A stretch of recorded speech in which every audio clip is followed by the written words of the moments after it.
Welcome back to the night shift. It is wonderful to be with you guys. We're about to kick off our marquee European final, and it is going to be a good one. It was the Gooballs versus Abrahams, and who knows who's going to win. I always feel like I know, but I'm usually proven wrong by the end of it. So it's going to be an exciting one. But at the top of the show, this is a good moment to remind you guys before we get into the action that we, of course, have our Patreon that you guys can subscribe to support the show, and you get benefits. ZP, what benefits can the viewers get? Well, the number one benefit is that we do the graveyard shift, usually after the show, sometimes on Friday if we want to get an EU guest, although the EU guest has been Lightbringer twice in a row now. But hey, you know, one day we will get a different EU guest, I swear. But yeah, that's the big one, is that you get access to the graveyard shift. You get priority access when we run things like game nights, which may have another one coming up soon. We'll see. And then at the very highest tier, technically, you can have us cast a game of your choosing, where I just reached out to Tetsuo earlier, who is our first, executive board member, and the response was just like, I'll think about it. So we'll see. I mean, regardless of your reasons for supporting, it does allow us to run this show. And especially, this week, we're presented by you, by the patrons, by our Twitch subs and our YouTube members, and even everyone just watching. I mean, in fairness, everyone just watching, turn off your ad block, watch an ad for us, and it does all make a difference, right? It all comes together to let Deadlock Esports keep thriving and keep grinding as we look to keep following this beautiful game. Totally. And speaking of which, let's check out the matchup that we have coming up. Let's look at our rosters for the next matchup. Gooballs, obviously, we just got to watch them. Very, very capable team, and we can quickly kind of recap this. What are some of the fast hits that we need with regards to Gooballs, guys? I think for me is... Go ahead. Politeness battle, let's go. Okay. It is the politeness battle. I'm going over the top. Look, I think for me, I love some of the delegation of roles I've been seeing. And yeah, okay, just got MVP, but I do love Palm in the support role, where I feel like, roles have been all over the place, where you look at Buff and Joyers, Obakim was never like truly in the full support role. And now you look at Palm, and Palm's just fully, I'm going to play Paige, Kelvin every game, maybe a Viscus if it's available, just fully embracing the idea of there's a support role that I think is good to have in the game, and we're always going to run someone that is that guy backing everyone up. So I've been low-key a fan of Palm on this roster as their sort of introduction to higher level comp. Yeah, for me, I mean, it's ABL and DMOV. Just super exciting to see these guys on playmakers, on tempo carries, because they can just take the game over and run it over. Empty Dreams and OCs kind of doing the late game carry farmer work, farming up the whole game, turning up to burn down the buildings. But definitely in a closer game, I expect to see a lot more activity and team fighting from both of those guys. So this roster stacked from front to back. It's great to see them here in the night shift. All right, let's go to our next roster then. We have Abrahams, and we haven't had any time to talk about them really yet today. So now is your chance. So CP, what are your thoughts? What's top of mind? Well, top of the mind here is that obviously Abrahams lost a few players, and they're taking some Buff and Joyers players as substitutes, where it is important to clarify, yes, for now they are subs. But in one case, for Hoot, it's kind of going back to form, where Hoot did used to be on Abrahams for a long period of time before they picked up ABL in the wake of the old one-win team falling apart, and is seemingly slotted in without a problem on the substitute end, and has helped elevate the team. But I mean, what more can you say overall? This has still been like one of the most consistent teams in all of Europe. Yeah, they've gone through a bit of changes, but the margin between them and Buff and Joyers has always been very, very slim. And realistically, it seems like it was only some end game decisions that would kind of stand in their way at times, rather than ever being a mechanical gap versus a team like Buff and Joyers. And I mean, if you were having any issues, like it's hard, you'd be hard pressed for me to find two better subs than Obakim and Hoot to come in for Abraham. So that's a massive grabs to have to show up in this match to make Abrahams as competitive as they can be. Gooballs coming off a win, but maybe they're feeling a little overconfident with that. And I think this Abraham's roster, if you slip up, they're absolutely going to snatch the game away from you. Really excited, especially to see the draft phase, because this is a team where I think that capability of matching the flexibility, no issue for Abrahams. These two teams have all these players have played at the highest level for quite a while now, and I don't think that either of them is going to be hamstrung by a specific draft. So I'm really curious to see what their take is on kind of the top heroes in Deadlock today. Let's say ZP, it seems like to me, if you're playing against ABL, you kind of need to ban Yamato. And it also kind of seems like if you're playing against Abrahams, you can't let them have Shiv. These are two things that come to my mind straight away. Yeah, I mean, both teams have things that we know are a very bad thing to let the other head. Gooballs, in this case, realize you never, under any circumstances, give Abrahams the option to pick Saint on the Kelvin. Abrahams, I am curious if they ban the Yamato or not. I don't think ABL is unstoppable on the Yamato, even though it is his most favored character. I think in overall draft power, you can make the argument that letting them use first pick on Yamato could carry some other benefits. Like, I'm not convinced you always have to ban it, and instead Abrahams go, yeah, actually, we don't want Dimov to play the Shiv here, which would certainly, I think, have been the case if it was available. Maybe. This doesn't mean Gooballs can grab that signature ABL Yamato if they want to, and I don't see why not, especially with Shiv and Kelvin out of the pool. It's like, hey, that super dominant, not just frontliner, but a hero that can really take over the game at all phases. I think the only weakness of Yamato is she's a bit weaker in her farm potential. So she does need to like win the lane and continue tempoing the mid game, continue tempoing the late game. Like, you kind of do need to stay ahead off of kills. But who better to do that than somebody like ABL, who lives to get in and get active in that mid game. By the way, Tabby, thanks for the 5 gifted there. Appreciate that. All the primers we've been getting in chat as well. Much appreciated. Okay, I love this. They took Ivy from OC's, which it's been OC's comfort pick. I was about to say, do you go Paige Ivy? Like, I know that sounds ridiculous as the first 2 picks, but this is targeting what Gooballs are good at. You get rid of OC's original hero, and I would love more than anything else to take the Paige and then force Gooballs to actually do a Viscous in the first round. As wild that is, they're not going to do it, but it would have been cool to see. I mean, Hoot has been really crazy on the doorman, right? We've seen that a bit from him. I mean, a lot of players, honestly, I think at the highest level have been practicing the doorman, just realizing, okay, this character can kind of be played on any role, is like super scary in so many different situations. You really want to have a very good understanding of his kit. I also don't mind it against Yamato because it's a character that can just run away from Yamato, right? When she pops her ult, you can just disengage off those doors, maybe even get your teammates out of trouble. Okay, so we've got the Paradox. There was once upon a time we had Mo that was often paired with Paradox. Gooballs were the ones that were doing that a lot, but now it seems like Vindicta or Paige seems to come into that place a lot more. So are we going to see a Vindicta here or Paige? I think you see Paige. If you don't pick Paige, it's getting banned. I don't love this for Gooballs. We'll see. Maybe I'm overvaluing Palm here, but I think if you're Abrahams, so you have first pick coming out of the draft here, you can ban something like Viscous and pick Paige for yourself. And I think not only does that still give you a really good lineup, but it also puts Gooballs in a tough spot because what in the world do you put Palm on at that point? Like, Palm is going to have to play something like, you think about other characters that can be played support, maybe like a support Mo. I think you like this draft strategy if you're Abrahams. We'll see if they're thinking on the same wavelength, but for me, you ban Viscous, pick Paige, or vice versa. That's what I'd love to see. See, they grabbed the Billy instead, but I wouldn't mind seeing them maybe ban away the Paige. It feels like Paige, it would be so potent to pair with Yamato in this draft because it would just guarantee almost ABL a dominant laning phase, which is like the dream for Yamato. You come out of the laning phase, like you've gotten some kills, take the Guardian early. That's how you start a monster Yamato game. And Paige is honestly, for me, like the best character in the game at like almost securing a laning win at this level of play. And so now ABL is going to have to fend for himself just a little bit more, right? He's a little bit more vulnerable to being focus fired in that phase. Okay. And I think that the Viscous maybe would have been picked. So they maybe Gooballs felt, look, we have to ban it or else it's going to get picked against us. And that save from the cube is going to be really annoying against our Holiday and Paradox trying to get people on initiations. Yeah, what can Abrahams do, ZP, to match up against the Yamato Paradox? Because that's typically what we would see in that mid lane now for ABL. And that's always a winning lane for ABL. Yeah, that's a scary lane. Getting in front of is good value, but I would have liked to have seen the Mo here because I think for Gooballs, you may just grab the Mo here for combos and it's going to be really, really good.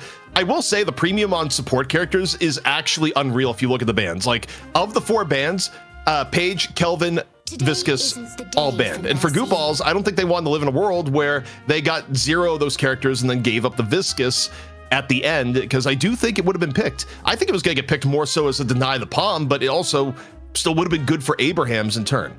But Vindicta does come in towards the end, and I wonder for Palm if it's going to be Palm on the Vindicta here, because there are various ways of how to play Vindicta, and we have seen for characters that were playing more on the support end that you decide, yeah, you could play more of a support Vindicta, because that's a big question for me is, what in the world does Palm play with this draft for Gooballs? Where's the frontline at for Gooballs too? No. I mean, it really is just ABL on the Yamato right now, which maybe he's just going to build like more of a heavy tanking setup on the Yamato and be a little bit less damage emphasized. I like the Mo grab for Abrahams. I think this is going to give them a real better chance to grab counter kills because Gooballs have absurd mobility, right? Pocket, Vindicta, Holiday, all maybe like 3 of the top mobility characters in the game, save for options like Mina or Lash. And I mean, now you have both Billy and Mo to have really strong tools to lock down some of these escape artist heroes and turn those into kills. So Bebop adds another element to really attack that, what looks like kind of the foundation of the Gooballs composition in terms of how mobile, how much escape that they're rocking in this comp. Yeah, getting the Bebop Mo combos in the last 2 picks is also pretty high value. A lot of times, if you pick the Bebop earlier, the Mo will be a higher ban or at least pick ban target where you don't let them get the combo, but you pick it both at the last point, you get both of them, and it's all good. Victor, though, going to finish things off here for Gooballs. So Gooballs, I mean, the same note, they have a lot of playmaking potential with the Holiday and the Paradox, and their late game, they're still going to be able to run at you with a terrifying, frankly, Victor Yamato frontline. The only question, to an extent, is who's going to get all the farm, because I don't think you're going to be able to get Victor, Pocket, and Yamato all farmed. One of them is going to take a little bit of an L, and who's going to be rich. And usually it's not ABL who takes the L. So how have they done, Jake, overall? Like, you're looking at the full draft now. What are the win conditions? Where is Abraham stronger, weaker? Same for Gooballs. Who's getting out that early game ahead? Honestly, I really do like both drafts. I think Abrahams have a lot more objective damage, though. So I will say in the late game, like if they win a team fight, they're going to drop Patron in the late game, right? Like they have monster gun damage, no issues clearing down buildings. Gooball is going to be a little bit weaker, frankly, on that building damage front. But maybe it won't matter, right? If you're dominating the team fights, if you're getting those kills, you're getting the key objectives, maybe the base just drops anyway. So Gooballs, a lot of mobility, a lot of tempo. For me, this is actually an incredibly execution-dependent draft. And I mean, it looks like our chat predictions pretty much agree, right? People are basically 50-50 on this match. And I think a lot just depends on Bebop, Mo, and Krill, and to a lesser extent, Billy and Doorman. Like, can they find these catches on the key players? Like, do they catch Pocket, Vindicta, and Holiday when they're trying to make plays, or do those plays get off uninterrupted? If you're getting all your spells off like that and Gooballs are letting Victor and Yamato hold the aggro, Abrahams are going to have a tough time. Vice versa, if they're losing the Pocket early, you might just not have enough damage to really take this fight to Abraham. So super exciting for me. I think this is a very balanced draft, despite the fact that the two teams have very different visions of how to play. All right, take it away, gents. Abrahams and Gooballs, map 1 of hopefully 3. We're getting into it, Jake, and I think my take on this draft, I give advantage Abrahams purely because they did kind of dissect the hero pools of 2 members of Gooballs going in, is that they really went after OCs for the starter, right? And okay, it's like, okay, they got rid of the Ivy, but they also got the Infernus on top of it, and OC's actual farming is not going to be as good. And then they also went out of their way to make sure that Palm is going to have to play something that we haven't seen Palm on maybe ever. I'm trying to think if we've seen any game where Palm hasn't been on either Viscus, Kelvin, or Paige, and I can't remember one. It may have happened, but for the most part, we've seen Palm on a lot of Viscus, a lot of Paige, and every now and then a Kelvin. And that got thrown out the window. So the fact that you've kind of hit OC's #1 comfort pick, and you put Paige, or rather put Palm in a tougher spot, I think Abrahams, like, this is a good draft for them. Yeah, I agree. I actually like the Abrahams draft. I'd give them the slight edge here. I think they have good tools to even deal with characters like Yamato and the Victor, which can be just impossibly durable frontliners. But I do think, especially like something like the Mo combo is going to be an X factor here. Like, you've got Bebop Hook and Mo combo, and as tough as you think you are on Yamato and Victor, if you get like hooked into a bad position with combo, look, you're just dead. Almost at any point in the game, you are just dead to that combo. Doorman could maybe set up the similar sort of play if he can kidnap people through doors.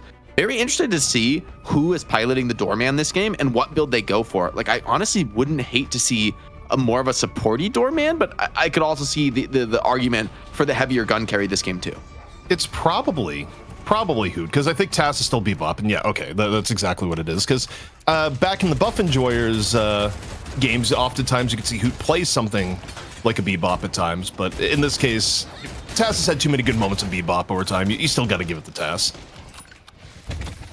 Maybe on the signature Yamato, This Infernus lane, I think Infernus, I actually personally, I play a lot of Infernus and I love the matchup against Yamato in the early game. I just feel like when she comes to trade with you, you can put that burn on her and reduce her spirit damage. And even when she's ulting, it feels like if you can just get that burn on her, you aren't so scared of the Yamato ulti. That being said, Vin can be a bit of a problem as well in the laning phase. And this one I think is going to be pretty consequential, right? We talked about the importance of Vin coming out, or rather of Yamato coming out of the laning phase in a nice position. But it's mid lane who takes a ton of pressure. Taz on super low HP might be, is he forced into a base trip? Surely not this early. It may be looking that way. It's a tough spot to be in, but also, look, Paradox Holiday has never been an easy lane to go up against. And yeah, that is a full-on back to base, where, by the way, I admire the ability to understand I should go back to base. There's so many games where people will give up so much priority in their lane because they don't go heal. It's like, healing can be the lesser of the two evils at times. And honestly, this early in the game, now that I think about it, like, you're not damaging the tower on wave 2. You're just not. You could get the full wave of the tower, hit it with all your damage. You just don't have enough damage to really be a problem here. It's a nice burn to grab off this Infernus. Yamato looks like she juked the Mo and put some damage onto that backliner. So far, so good for the Gooballs lane. Still, I think the game's very even here in the laning phase. A little bit better pressure, perhaps, for the Gooballs. You take a look at it too, Tass really didn't pay much of a penalty, so that was a really well-timed back, all in all. Take notes. People watching, like, take notes. You can go back and have it work out. But overall, that's a delicate lane as Power Slash comes on in. But to your point, Jake, when you go for the Power Slash, you eat the burn in turn. Like, there's one downside because you're just stable. Oh, big parry. That's huge to find here onto Together, who might be able to fight his way out of this. Maybe it's the Billy effect. No, not quite. And even the turnaround, maybe now onto the IB as well. Pocket damage is good, and that's a big double kill for this Gooballs lane. Also, we didn't really talk about, but OCs who have generally seen on range carry is going on a farm here on a different note, playing the Victor this time around. I thought, you know, offhand, maybe it'd be some combination of ABL and DMOV, or, you know, maybe DMOV would be on the Victor because DMOV usually is, you know, playing frontline Bash Brother with ABL, but not the case. I need to be of assistance. A second base trip for Taz. I mean, I will say they're kind of getting away with it, right? They haven't lost too much in the way of the farm. They haven't lost a bunch of base damage either. And now Taz is here with full HP, ready to sling one on her tower. The beautiful card combo. Beautiful synergy there, connecting in, and now Overseas maybe getting run down. This Doorman might want to chase this one down. However, some of the damage coming back in turn, making this not 100% safe for the Doorman, but the Call Bell in, and the Paradox is out. So the combo works out well. I do enjoy, though, the escape paths people have found where you get hooked in and just like, yep, go for the jump pad. Just exit out the back alley. Don't try and go back out via the front, and jump scare.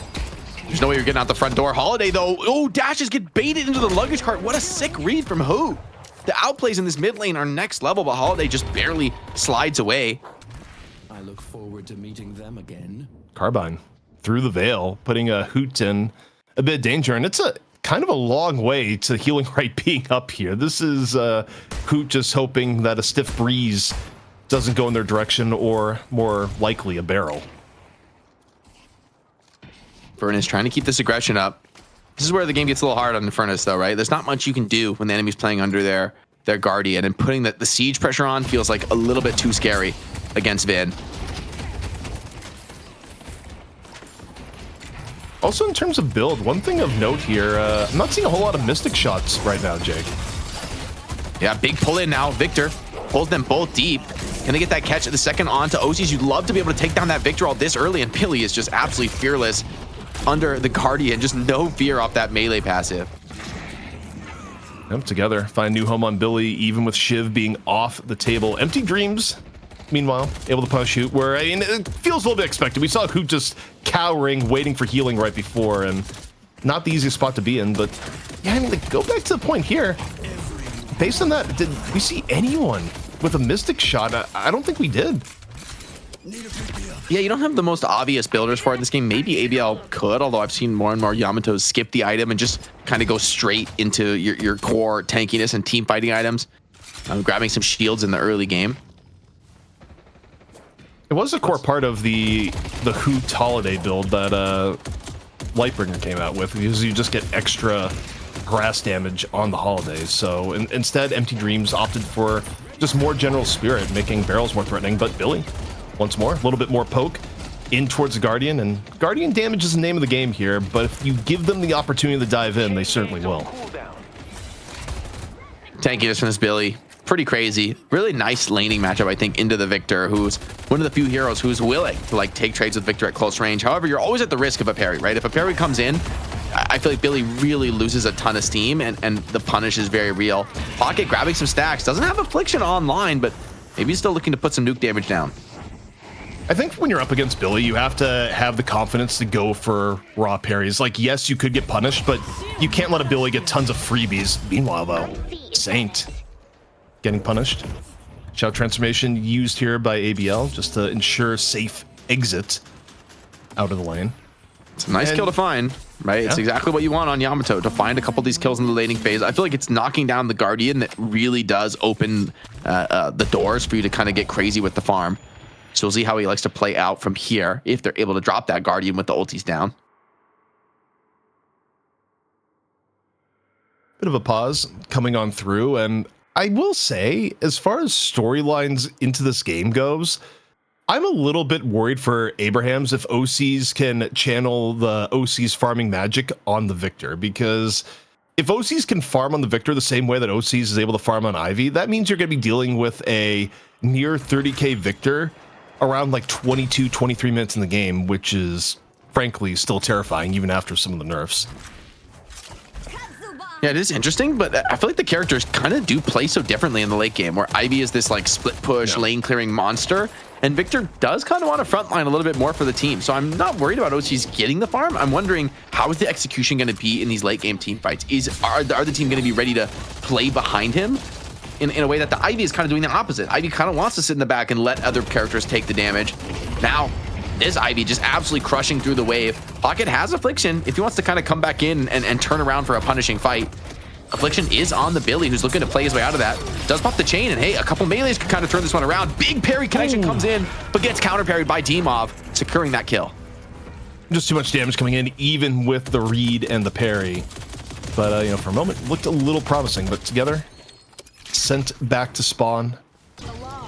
And look at the overall game state. As even as it gets in terms of overall souls. Gooballs looking for a little bit more Guardian pressure here in the mid. Just need a little bit more. However, Empty Dreams, no lasso. Dangerous position to be in as a Billy drops right on your head. Has a pad up in a second. The parry is good, and that should get him out of trouble. Saved his life off that one. A lot of players coming into the mid lane. Meanwhile, Sonya takes down ABL in the side lane. That's a one-on-one. Big solo kill for Sonya Sniper, who also opens up that side Guardian. So Infernus now really taking point position for Abrahams. Let's see what Sonya Sniper can do with this lead. Also, it's 8 minutes. Got to secure your vaults. Don't let other people take your Gamba. Meanwhile, Mo is like, I'll take that. Thank you. Ooh. I'm out of there. Quick Gamba for the mole. Also, Gamba on the lasso there at the end, but we got a quick replay. The replay. Oh, the jukes. He's juking him nasty. The heal bane as well. That's such a big kill to be able to find in the furnace. Now, team fight in the mid lane. Yep, swap over and in, putting Tass in real danger right now. See if the fall through is going to be there. A lot of healthy blue all around. And wait, no way! No way! Does he actually get out, Jake? Okay, what going. Dude, Tass just danced on him. Oh my God, there was like 3 players hunting him down. Splits the wicket and flies out of that one. Last time I saw ankles get broken that bad, I was watching the Giants game as Scatabo went out for the season. That's all I know. You may not get that reference, but someone did, and that's all that matters. Oh my! Oh, ABL just tried to int the Guardian and actually got clapped back. Both Mo and Infernus were there. Looks like the combo came down, and that's ABL 2 brutal deaths in a row. And this Yamato has really fallen out of the game. I mean, Yamato 6.2k is that pretty much bottom of the game right now, other than a couple of the other lowest across the board, especially for Abrahams. But Infernus at 10k, I mean, not a hero that typically gets this explosively farmed this fast. I think Infernus typically needs to go to the jungle to really hit his peaks, but hey, an active Infernus getting all those farm items on early, you could kind of explode into this game. It's a really good omen for Abrahams and a pretty poor one for Gooballs. As Tass, again, he's got a bag on him. Vault. He's got to get out of that. Yeah, got to hang on to the bag. This is turning into a team fight. Both teams bringing big resources into this one. You're trying to go on Saint as the Mo, but not an easy catch, and it looks like it's going to be an earn pickup for Abraham's utilizing the distraction, but an aggressive earn drop, I feel like there's just no way.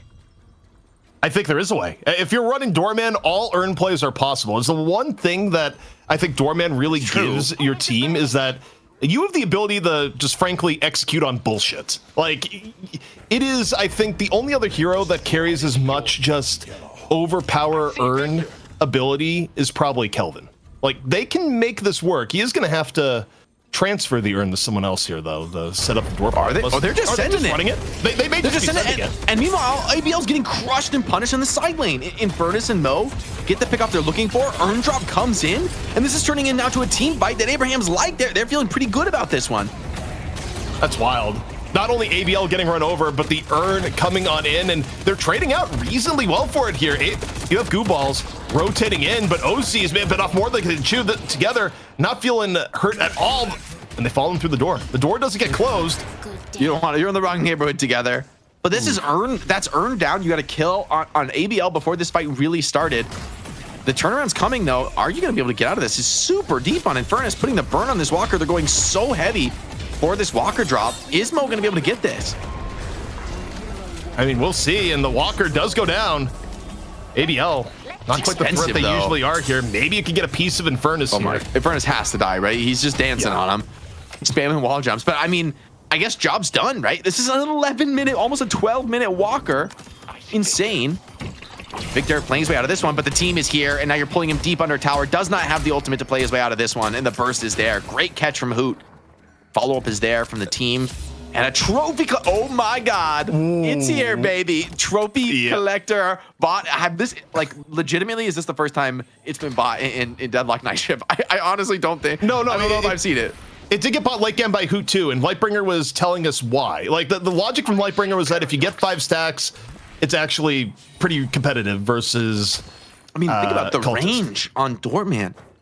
Where is Doorman's going to be able to door like the entire map if he's max stacked? I mean, truly, the ability range maxed on Doorman is actually insane when you think about.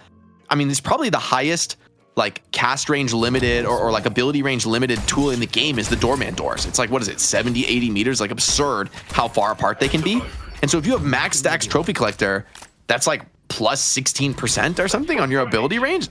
You combine that with the raw ability range item, and you kind of have a recipe for really scary doors. Also, chat, I just need to clarify. I make Scatabo jokes because I am also in pain. He was carrying my season, so you know what? He stays on IR the entire time. I respect the contributions. That's all you gotta know. For those who know, that's where we're at. But onto the game here, Jake. Abraham's in a really nice spot here so far, and honestly, I think they're willing to just kind of. They're okay to not go for major fights until next earn, and again, kind of use Doorman to set up a beneficial earn fight and go from there. I mean, trophy is a big buy, right? Like this, for me, changes the game completely. This is probably the most greedy item in the game, right? If you can get to max stacks, like this Doorman, he's kind of building semi-support right now, but late game, he could just have anything he wants. This could be a vacuum web, you know, kidnapping build. It could go completely crazy. Tether tries to get in for a quick burst on the Guardian and just finds basically the entire team of Gooballs waiting for him.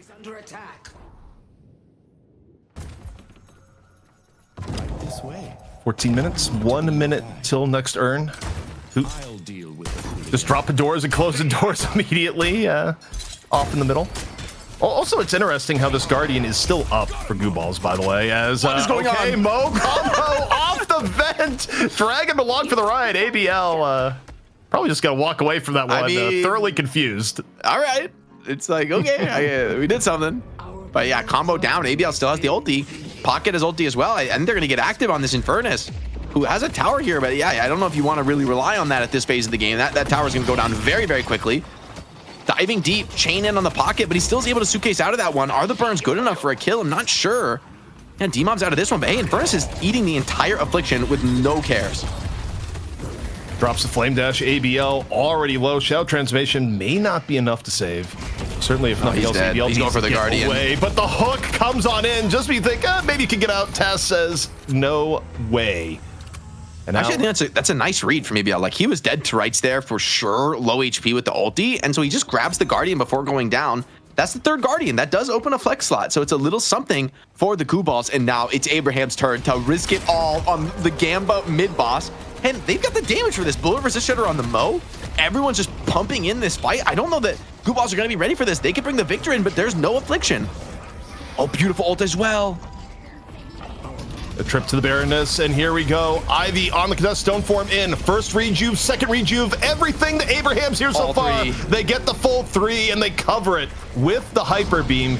Gooballs gonna lose players in off the contest. They lose all the rejuves, and now this truly is gonna put Abraham's in full control of this game. Think of the trophy collector stack ZP. That's the only thing that matters now. Mid boss is a side quest.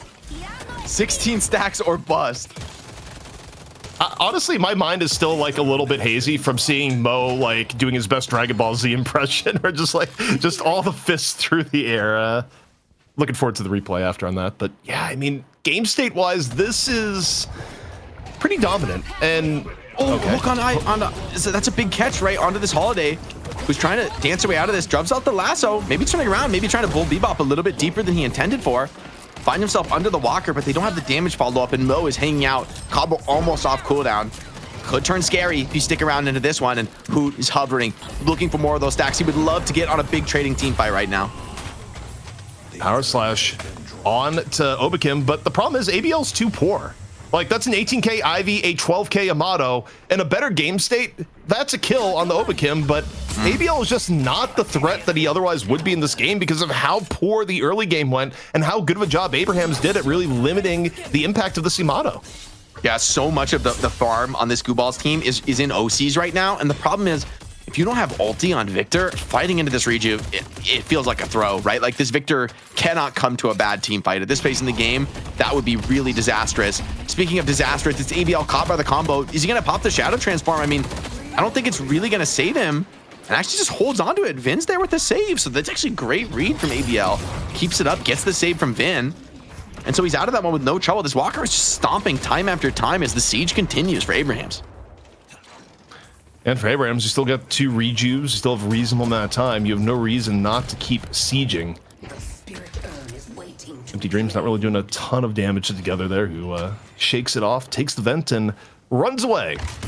But now the urn is in motion for Gooballs, but surely you can't try and turn this in while rejuve is still up.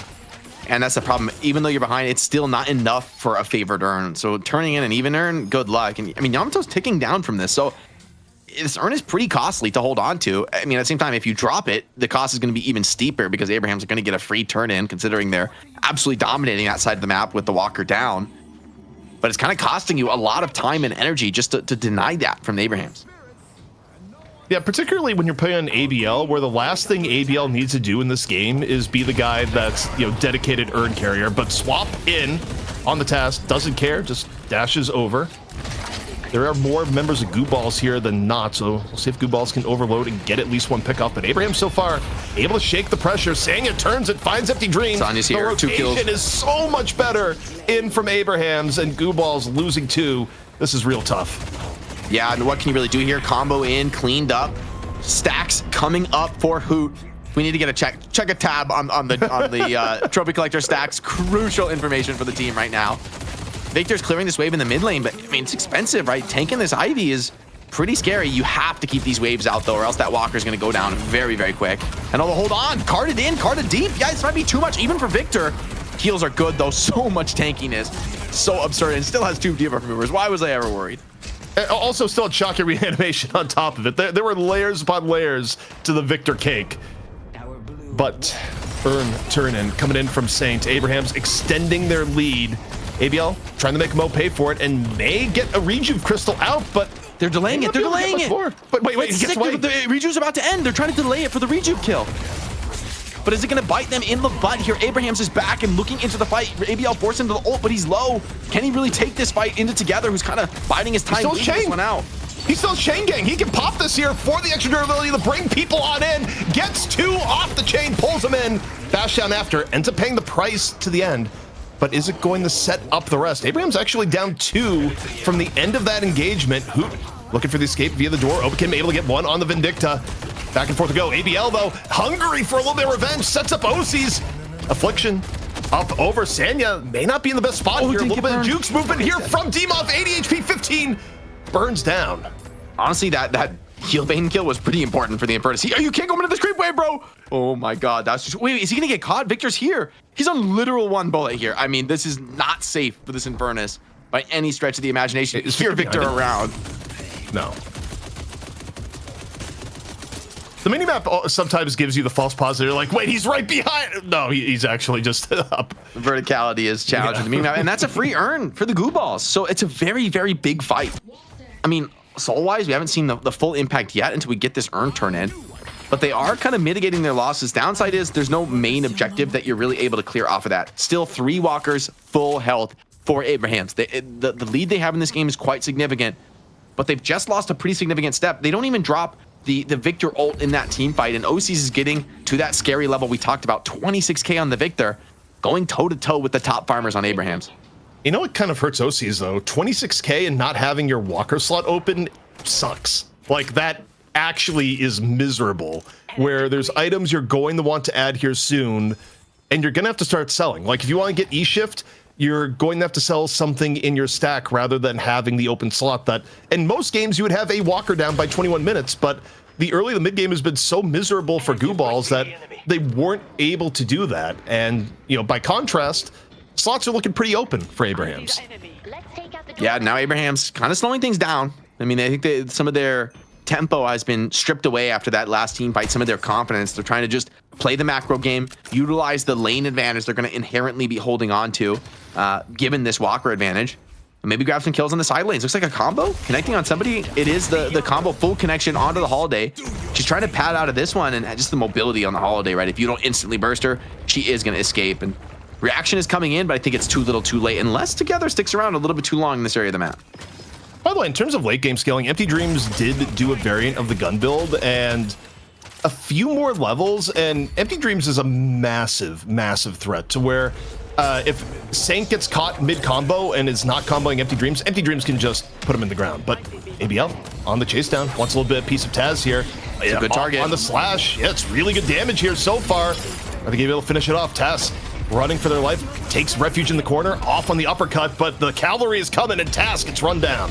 You came very deep for this kill, and you find a second. Gooballs, they're low across the board, but they're already up 2-0. This is turning into a really strong team fight. Abraham's advantage slipping away from them, from pickoffs now turning into maybe more. If they can take down this Ivy, it could be mid-boss up next on the menu. Victor ult is down. He's in that shocking reanimation. This chase down coming in, and ABL is just undeniable. Forces this kill over the top onto Obikim. Sanya still relatively healthy on this Infernus, but the player advantage is massive. Show transformation, ABL still out for blood.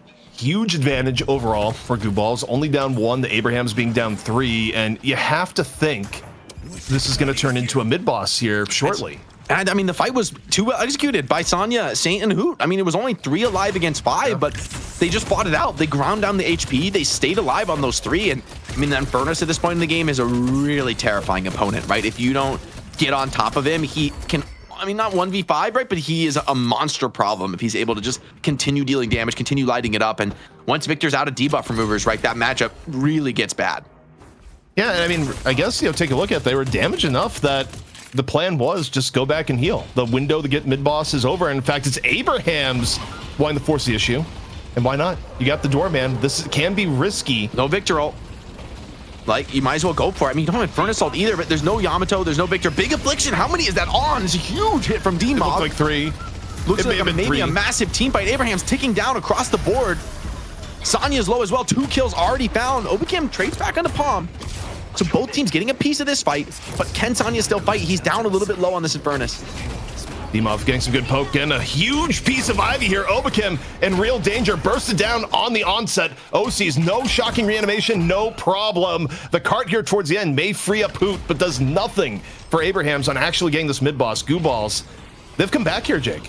Not only do they have mid-boss control, are they likely to get all charges here, barring Hoot doing God's work in a moment. They're going to be able to completely rework the game as far as walkers go. Like 3 rejuves this late. If Abrahams maintains even 1 walker by the end, they're going to be lucky. Yeah, this game has been completely equalized. A dive deep a little bit early, but the Doorman very vulnerable, dropping low. The power slash is in. ABL claims a life here. And now Saint even on the menu, maybe diving the Mo under the walker. Too crazy at this phase in the game. But are they going to go for it? Looks like they are. Okay, maybe not for now, but the respawners coming in. 2 waves crashing on the outer lanes. It does get scary, right? In the end, you're not really able to get that much here. A battle on the earn pickup. This one's crucial, but Together's able to pick that one up, and Victor doesn't really have any way to hold down the opposition. That's such a big snatch. Going in and getting earn control is huge for Abrahams because, Jake, they don't want to turn it in anytime soon. But they also had no interest in contesting Gooballs if Gooballs had control. So Together gets there just in the nick of time to deny what would have been an automatic earn turn in and a really big edge for Gooballs. So that's a heads up play coming in from Abrahams. I love this divine barrier on Taz here, but I think you honestly need more. Like, Demov's afflictions now are devastating in the late game. Lucky shot and crippling bought by Empty Dreams, or did he sell one of those? If he just bought 12k worth of gun items, we need to check the inventory right now. That was a big fight. Did he actually get 12k to buy? I mean, he's 32k. He's so farmed on Empty Dreams here on the holiday. He has both. Wait, no. Does he? Am I crazy? Yes, he does. Yeah, he has both. Sold the crippling. He sold the crippling. He has glass. No, you're right. Yeah, it's okay. glass I was gonna say, cannon, there's like getting 12k is obscene. Like, there's no way. Yeah. So either way, though, this is still endgame Holiday, where we need to see more Holiday cam here because Empty Dreams has the ability to just drop. He can just pop people. Yeah. I mean, it's kind of him versus Infernus. I feel like Sonya needs to do a lot of the carrying. We'll see the trades here. I mean, you'd love to find a kill, but that blood tribute deceptively offers a ton of tankiness, I think, in this matchup. Combo to Holiday is a great find. Very, very deep. Getting pulled back is a nice catch, though. Could be enough to maybe pop this first rejuve. But the support is there. The team is showing up to support, denying these easy finish kills, and that's combo down. That rescue beam was so massive. That was Empty Dreams about to be dead via luggage cart. Like, you saw Hoot coming in around the back being like, I'm about to send you. And the rescue beam just barely saves, where, again, when you're playing Holiday in the late game here, ideally, you're not the initial target and you're just playing at mid-range and chunking out tons of damage. Getting a Holiday pick, meanwhile, for Abrahams, one of the best picks they can get for team fight survivability. So we'll see how this goes later on as ABL wants to get a little bit of poke damage here onto the Mo. Diving in on the Saint. He's looking tanky. for the escape. He's so tanky on this Mo, man. He clears the wave deep away from the walker. Almost. I think there's one creep left. That snipe hits hard, though, from Vindicta. And hold on, Saint now looking to be in trouble. Snipe after snipe raining down on the Mo. Looks like he got that Veil Walker. Is trying to slip away with the burrow. It might just be enough. Oh my God. Surely not. Surely you're able to kill this Mo, man. You would think. So incredible. He does grab the berry, but it's still not enough. But meanwhile, the counter kills are good. Hold on. 2 finished kills, not just rejuves, but the other bodies dropped, and Mo made a lot of space and time to make that possible. When you look at the overall game state, though, the prize comes in that we were talking about, where at post mid-boss, Jake, for Gooballs, they got all 3 walkers down. They had 0 walkers, they got 3, and they just got an urn. And they went from being a little bit behind, now 25k up, but okay, emergency trip here to the Baroness. We'll see if what the welcoming committee is going to be for Overseas. Overseas is out, and the luggage cart is into the wall, but the rescue beam may have just saved it again. The rescue beams from Palm have been so good, Jake. Yeah, we were worried about the hero pull, but here on Vindicta, the impact is absolutely massive, not just with the snipes, but with the saves, with the support gameplay as well. And the punish comes in. OC shows up. 45,000 souls in the bag for OCs. Doesn't even need to drop the shocking reanimation. He is ready to go and keep pushing this issue. Abrahams are going to be down 2 for quite a while, and there's an opportunity for a very serious base siege from the Gooballs. It's kind of unreal to me, Jake, how we go through periods of time where Rescue Beam doesn't get bought, and then it gets bought and picked up again. And it's like, wait, this item is actually ridiculous, because I feel like at this point, Palm has robbed Hoot of anywhere from 4 to 5 kills this game, which would have been really big kills. So I don't know. It's like, why are people not buying this item more? It's actually a little bit ridiculous to me. Battling this up for Sonya. Wants to go toe-to-toe with this raw damage potential. But man, taking down the Victor, especially with the debuff removers, you really have to just grind him out over the course of an incredibly long engagement.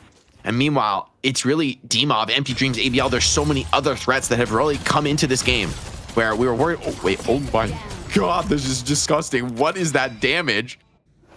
It's late game Holiday. Nearly max level boon, by the way. 29. Melted the large creep in like 5 hits.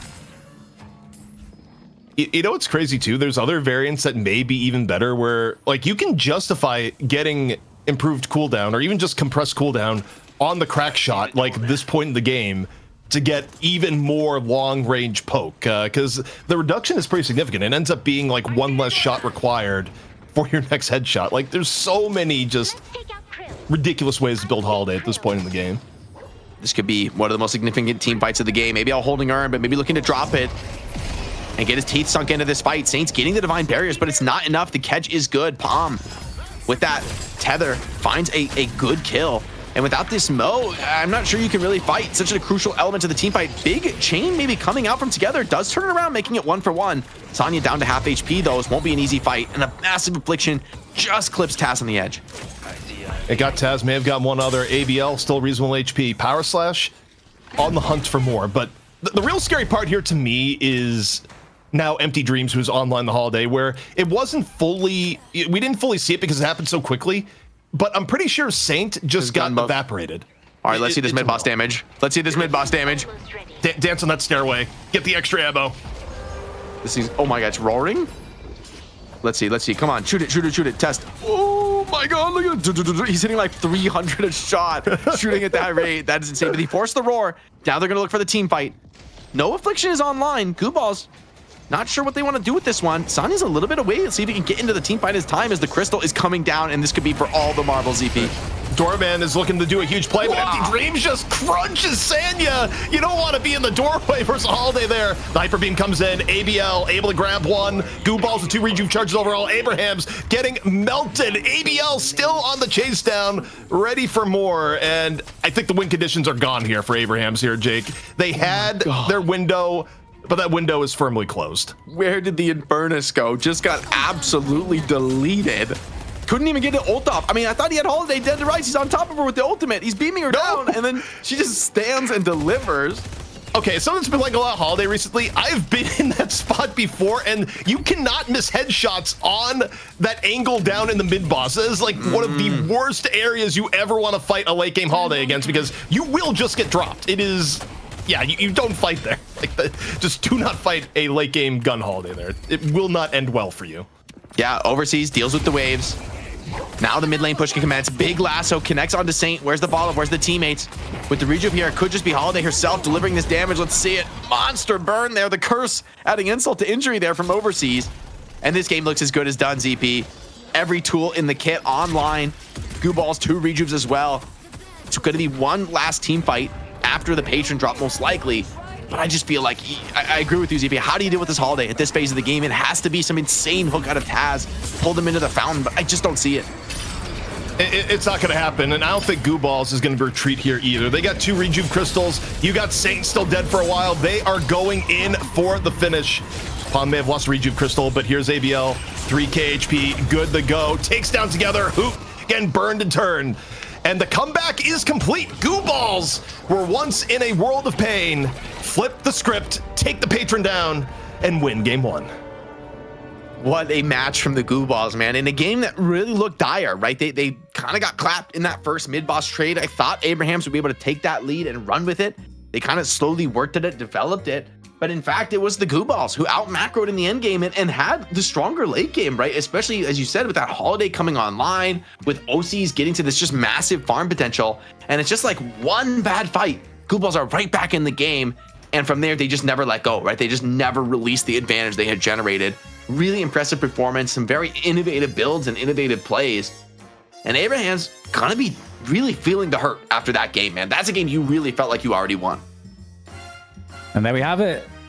Map 1 goes to Gooballs, and what a fashion they accomplished it in. It definitely looked like they were down and out for quite some time. It's not like Abraham's to be giving up a lead. And so, as always in Deadlock, we look to the whole series holistically. You know, what now needs to happen in the next draft. And it sounds like, gentlemen, as we're recapping this match, it sounds like the Holiday makes the difference, and that is super interesting, and it makes me love Deadlock even more because Holiday wasn't valued that highly even a couple of weeks ago. This is not a patch dependent change. This is a change that the players have figured out in terms of build and how a hero can come online. And so I love that.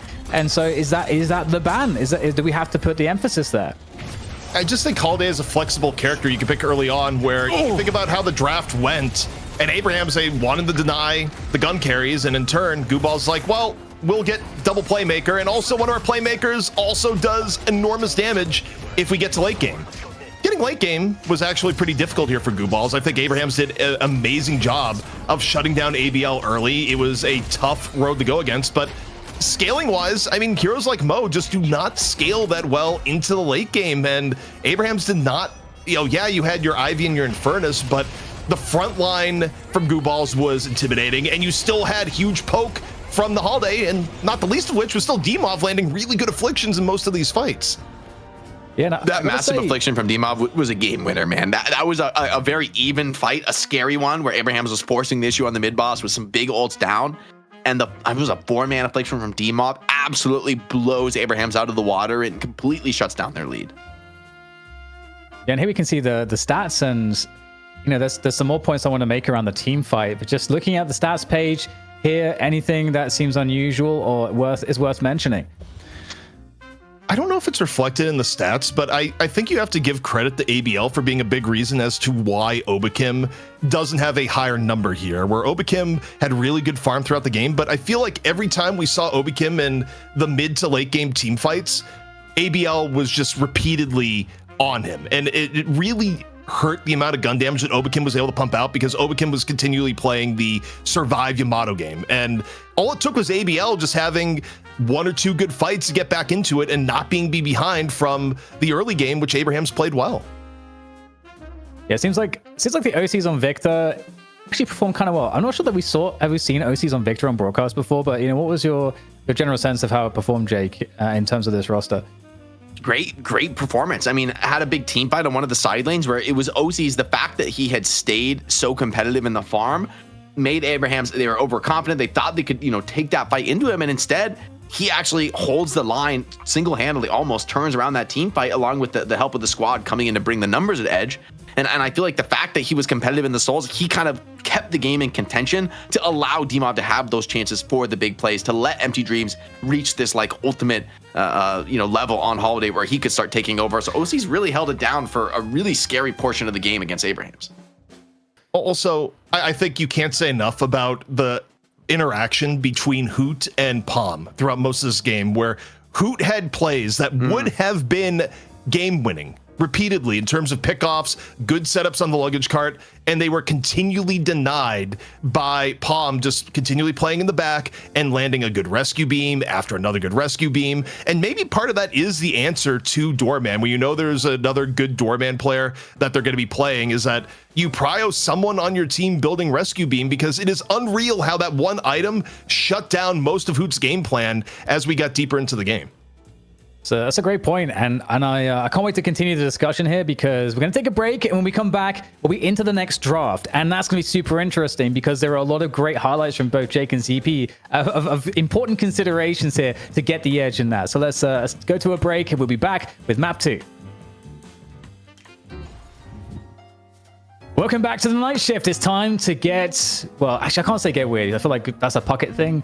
So it's time to clock in. We'll just keep it basic, vanilla. But we have an exciting map 2 on the way here between Abrahams and Gooballs. Gooballs just turning around a game where Abrahams had a decisive advantage into that mid game. So guys, as we go into the draft, I'm super curious where you guys think the priority now needs to be, because obviously now based off of the match data, Abrahams are on the back foot and they've got to make some adjustments. Yeah, I mean, you first. My take is just that you shouldn't overthink this as Abrahams. I feel like Gooballs had a really nice couple of team fight comebacks that brought the game back from what should have been an almost insurmountable disadvantage. And honestly, as Abrahams, I say you just run it back again. Just play the same strat if you can get it off the draft. I don't know that you really need to force a change. Maybe you're scared of the Holiday late game. I wouldn't mind maybe grabbing the Holiday for yourselves, because we saw that it did create that timer on the game where now I've seen the Holiday, I'm like, oh my God, maybe you just need to win before end game. Not that that's impossible. I think it is absolutely achievable, and maybe you could tempo her out, as we were worried might happen in that last match. So I don't think Abraham should overreact as much as that was a painful defeat. Yeah, I think you run that game that we just saw 10 times. Abraham still probably wins it 7 out of 10. Like, I think they were far enough ahead that you don't throw the baby out with the bathwater here and go, we need to fully change our draft strategy.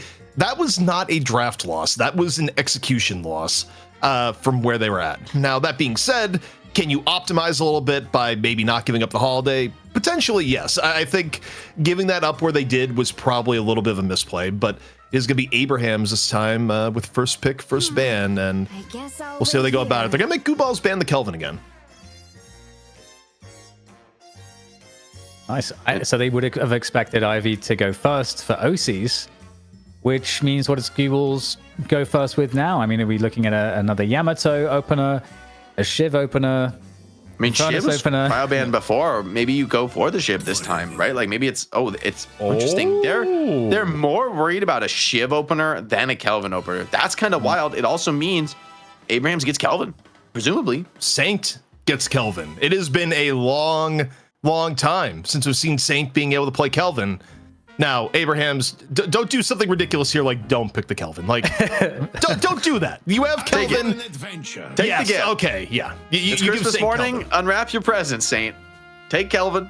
Take it all the way to the bank, man. The dome on. We talk about this. Pre-earned, super sick objective contests can be used to defend, your own towers and walkers in ways that pretty much no other tool in the game can be used. And can also really deal with some of the more threatening burst heroes in the game. So Gooballs grabs just that. They get the Yamato for themselves, and they get a second big back-to-back. So they give up Kelvin, but they're going to get a lot in return. I wonder if it won't be the holiday as a second pick. I actually feel think like Pocket goes up in value too, right? Yeah, true. Pocket is a nice matchup here. Put the affliction on Kelvin. Even Kelvin doesn't love the idea of trying to tank through that. Very hard to catch Pocket, period, even with Dome. I got you. I think you holiday Paradox here. I think you holiday Paradox angle for Bebop ban is how I would play this for Abrahams here, because you get 2 playmakers, and Holiday clearly is dual purpose, where she's not only good early game, but good as late game carry. I would love to see that here. Yes, you're potentially a little bit weaker on your frontline options. You're still gonna have to figure out what you're having together play, and you open yourself up to the Billy ban, but you get the Paradox there. Pick the holiday on top of it. I think that is actually really, really smart, especially because you don't even have to worry about the Ivy coming in turn here. So we'll see. Because if you don't pick the holiday here, I do think Gooballs picks it on their third pick before mid-stage bans. I do like having a lot of emphasis on your catch heroes when it comes to dealing with Infernus. And you're exactly right. Nice call, ZP. Now ban Bebop. First bans from Gooballs. Gooballs might take it for themselves or a Mo. I feel like they do need some sort of catch here, and they need it now, because I agree it's very likely to be targeted in the ban phase.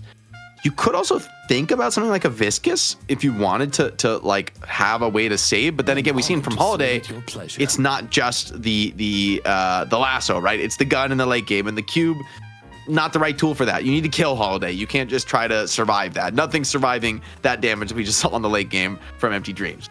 Okay, I'm actually torn now.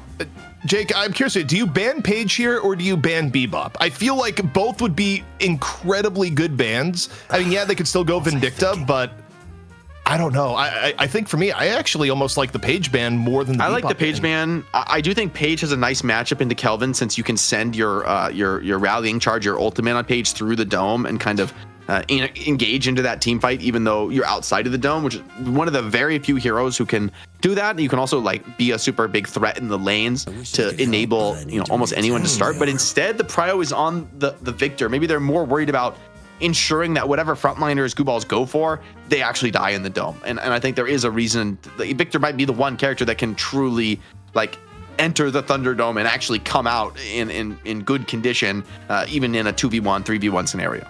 Do we see Mina now, ZP, for OCs? What's he going to play? Oh my god. I was like taken aback by that. I was like, what on the girls' office? That's disgusting. So they do go Viscous. I don't hate the Viscous this game. I do think it's going to fall off in the late game, but that's not why you pick Viscous, right? You pick Viscous to tempo the game. And as we talked about, what Abrahams tried to do last game, right? Don't let Holiday get to this level where she's out of control and she's just beaming you down. You need to win early, and this is the way to do it. So Vindicta comes out in turn. Now, the only thing about Abrahams, I don't think they can deny the Bebop here. Like, I think if you're Gooballs, you're pretty safe to like leave the Bebop to last, because I don't we have seen teams go Paradox Holiday Bebop, but to me, that's a little bit much. I do think, though, because you know the Bebop is coming in, you go Mo. I actually, you need a little bit more frontline anyway. Oh my god! Okay, they actually go Bebop. Every pick hero in the game on the draft, plus Kelvin. Okay, just finish with the Mo. I mean, look, if you're trying to Giga Tempo the game and put Holiday on a snowball path, this is one way to do it. That's wild. But this is a lot of Gamba on the early game tempo. I mean, then again, this kind of ultra heavy pick draft, like if Bebop and Holiday are actually scaling into serious carries, you know, and Vindicta too, we've seen some builds where the snipe becomes like a genuine late game burst threat.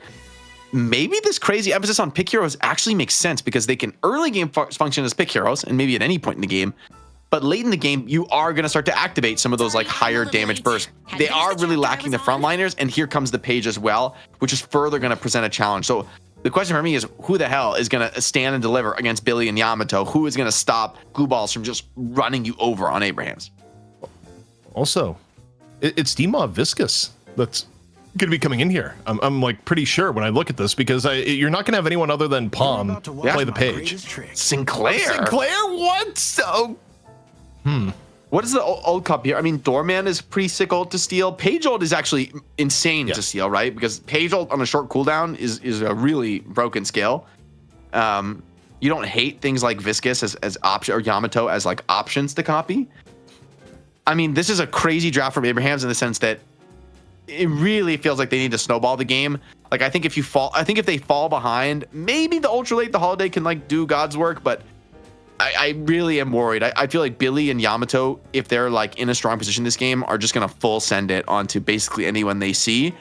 And I'm scared for Abraham's ability to tolerate that. Even with maybe the Kelvin's enough, but even with the Kelvin, I'm scared. I think Gooballs can pour on the aggression this game, and Abrahams just needs to stay in control. If they yield for even a second, as we've seen Gooballs so good at finding those opportunities, I'm scared. I'm scared for the frontline domination that Gooballs can bring here. There's some laning combos that kind of make me afraid. Like Billy Page, Yamato Doorman, and Viscous Infernus all seem kind of nasty to me. Like pretty nasty. That's true. I think the laning is there's like Sinclair and Kelvin on lanes are pretty scary. Bebop, there's a lot of like lane nuking in both of these drafts. I agree with you. I think Billy Page is probably the scariest lane in this entire game. But maybe like a Bebop could be an answer to that. Like in the end, as good as Billy Page are, if you get hooked under tower, you're still not happy about that on the first few levels. All right, well, ZP, let us hear what you think. Now that we go into the match, it's map 2 and Abrahams. It feels like they've got a lot of work to do, and I'm actually afraid for them. Every lane is terrifying when I look at this game here. I actually think every lane has the ability to just explode. There's no weakness here, and maybe it's a kind of evident of how the meta is evolving Deadlock wise, but no one loves lane against Sinclair. No one loves lane against Bebop, let alone Kelvin. Like everything Abrahams has is scary, but same with Gooballs. I mean, you got a Billy Page lane, which is the worst to play against. I mean, arguably the weakest lane you have here, Jake, may be the Infernus lane of all things. It's not like Infernus is bad at laning, but you actually just have lane gods top to bottom here for the most part. Yeah, I do. I ain't worried about the mid lane. I mean, as good as Page is, Sinclair Paradox is probably just about the highest range poke in a lane that you can run in the early game, right? Vexing Bolt plus the shot from Taz is going to be just devastating, even at very long range. It's going to really crunch your HP bar, so things could get scary. Also, ABL calls in the favor. Yeah. This is a lane swap, right? This oh my, like the mega lane swap. Okay, they want the Billy, I think, and the Vindicta, or rather the Bebop and the Vindicta to go up against the Billy, right? They want to rely on displacement and lockdown to deal with Billy, and I actually think this is pretty wise. Ooh. On the same note, though, it's also a little weird because normally you try and keep Bebop the hell away from a Viscous lane. Like, Viscous is one of the better counter heroes against a Bebop and ruining his game plan. But that means they're just valuing the control on Billy that much higher. So that's actually really interesting. Yeah, it's true. I mean, cubing the bomb is just like guaranteed damage mitigation, plus the heal is very, very easy, of course, to land. But this mid lane, that's where I'm scared, honestly, for the Gooballs. Like Hoot on Sinclair I mean, it's a very risky gambit, but Sinclair can be that like monster early game spirit nuker, like probably about the highest in the game, at least when it comes to the tempo he can bring. And ABL's already feeling the heat from that. I mean, this flank, like, I don't see any back down coming from Sinclair in this lane.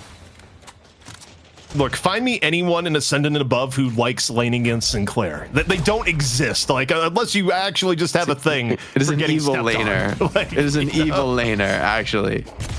Like, but this, like, Paradox has great setups too. Like, swap into the Rabbit Hex, into the nuking, and he's got Spectral Assistant, forces the buff shield just to keep ABL alive. ABL tries to put some counter pressure on, but when this shield expires, he's 100 HP.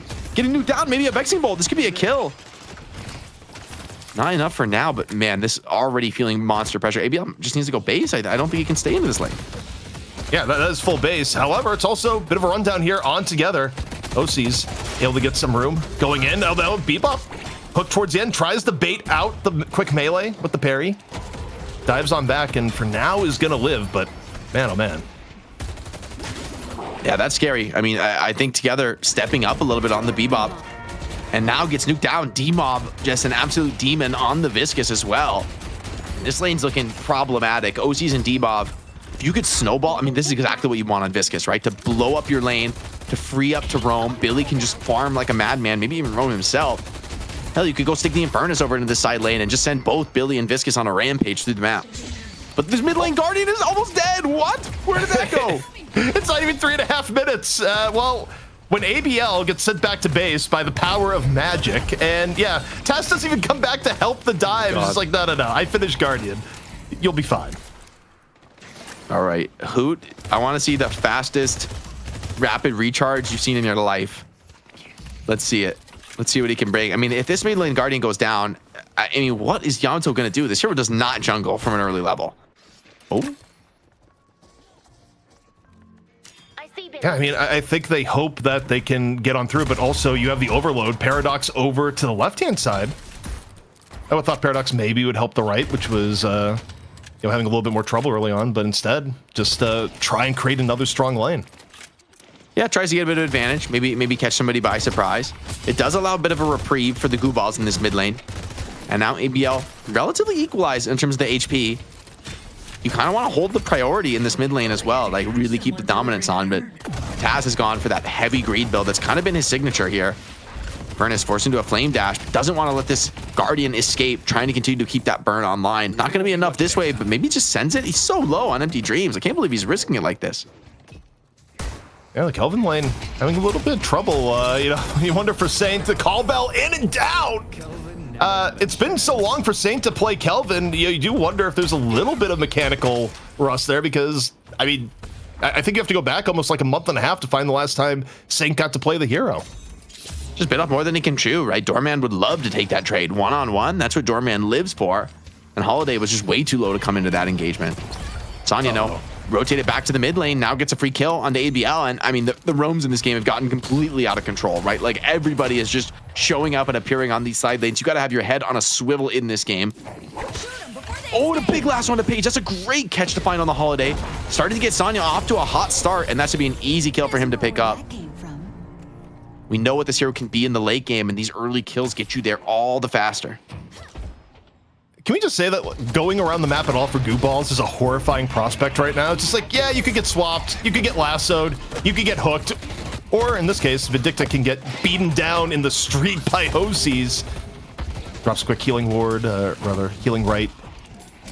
Not much healing from it, but is able to get away. Now, quick bomb stick on the OCs, and okay, for OCs, this can be a little bit dangerous. I'm not sure Together is gonna instantly back off here. Yeah, they want to keep the pressure on. A lot of emphasis now into the side lanes. Mid lane being double pushed by ABL and Palm. There's no one defending that, which means a lot of Abraham's players in these side lanes, but they need to get kills out of it. Here's the Kelvin Dome, keeping people alive, trying to put that pressure in. The parry onto Sonya Sniper now puts him in big trouble, but there's so many heroes here. It's just another parry, though, from Empty Dreams. Maybe just keeping him alive. I can't believe Infernus is playing his way out of that one. It's a little bit ridiculous, but the Guardian is still going to go down. Abraham's trying to make the most out of this early game push. But towards the other end of the map, ABL, able to walk forward, get the Guardian with ease, a little bit of backup from the Page. I think this has been the most chaotic EU game we've seen, Jake, in a while, just by virtue of everyone having early game killers. It's actually unreal. Abrahams are going full deathmatch, and for now it's working. Billy just getting absolutely murdered there. The snipe from Obicam, I think, just popped him under the pressure of the Together laser. And this all-in tempo draft so far is holding its own. Gooballs need to delay this storm. They need to last quite a bit longer before they come online. D-Mob's a huge part of that, and some kills on the Viscous would really set him right. And this build from TAS is so insanely greedy. All gun damage on the Paradox, but so far it's working. All orange, no green. No green to be found, but TAS gets away with 12 HP on the last one. One Guardian still remaining for both sides.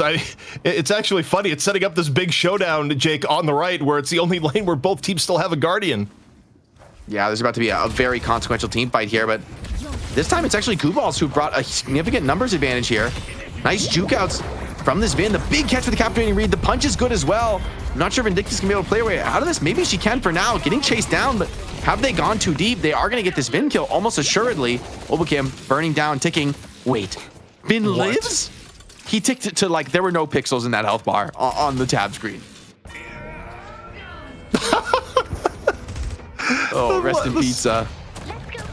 The soft tap ragdoll on the OCs as Abrahams going a little bit deep here on the left-hand side, and you know they can take a little bit of walker damage here if they wanted to, and also hotel guest out. TAS luggage cart able to jump above and get away from the worst of it. That was so close to being disastrous for TAS. Yeah, very clean moves to slip up to the high ground here. Movement so crucial at this level of the game, right? Being able to evade skills. Now Together senses an opportunity, comes in and cleans up this right side Guardian. Wait, not quite? Okay, no, it does go down eventually. Big fight maybe brewing though on the left side. A lot of numbers being brought into that engagement. Ups aren't up. Seems like it's just a fight maybe over the Abrahams doubles. And it seems to be one that Gooballs are happy with for now. A lot of players dropping. Things have split into smaller engagement. Both going for the parries. The snipe's coming down. The burn is good on Infernus. Getting to get this kill. Just not quite enough. Empty Dreams lives on 20 HP. He's going to live to tell the tale. Maybe? I mean, he's still in enemy territory. Oh my God, that's a butt clencher. This has just been clench after clench. Right now, Jake, it just hasn't stopped. It has been unreal, just non-stop deathmatch, effectively.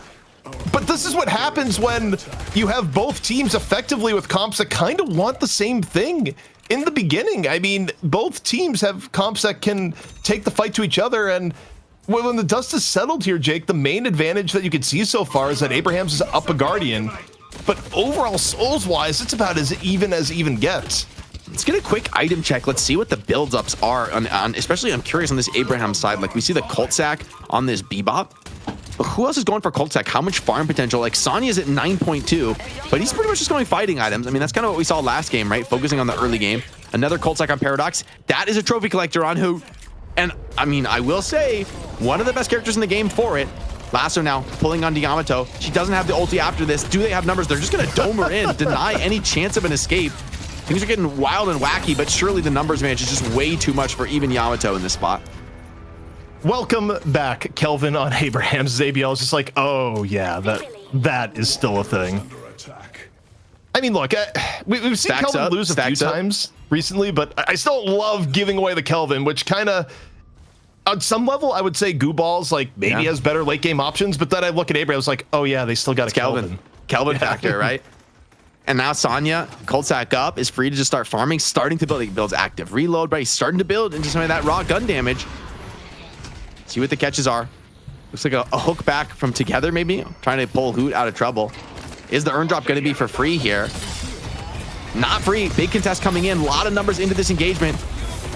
There's no dome into this fight. I don't know if you can actually take this one. Saint in a bit of trouble. Getting the barrier, trying to dance away. So many players low. Even Billy maybe in trouble. Somehow Kelvin is living through all of this. No one's finishing off the Kelvin. And D-Mob baits the parry. Kelvin got some moves. But yeah, I mean, trying to go in without dome is a bit questionable. Overall, though, some of the cleanup working out here for Abrahams. Obicam landing the assassinate on to Palm. As there's just a mix of yellow and blue dancing with each other. Looking here, Doorman able to just barely get the door, slams into his face. And it's Overseas just quickly getting out.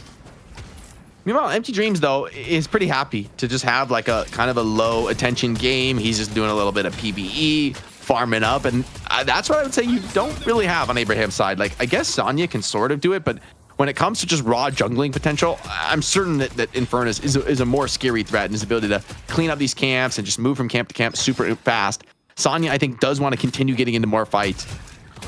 And especially Also, with the trophy collector for Hoot, I'm really hoping this trophy collector works out. I kind of want to believe in the vision here. Hoot right now just woke up one day and said, yes, I'm trophy collector pilled. It's all about the trophy collector, baby. But I do Can we get a mouse over on the Hoot trophy collector to check its stacks? On observers, you got to tab and look at his and mouse over his item to show the stacks.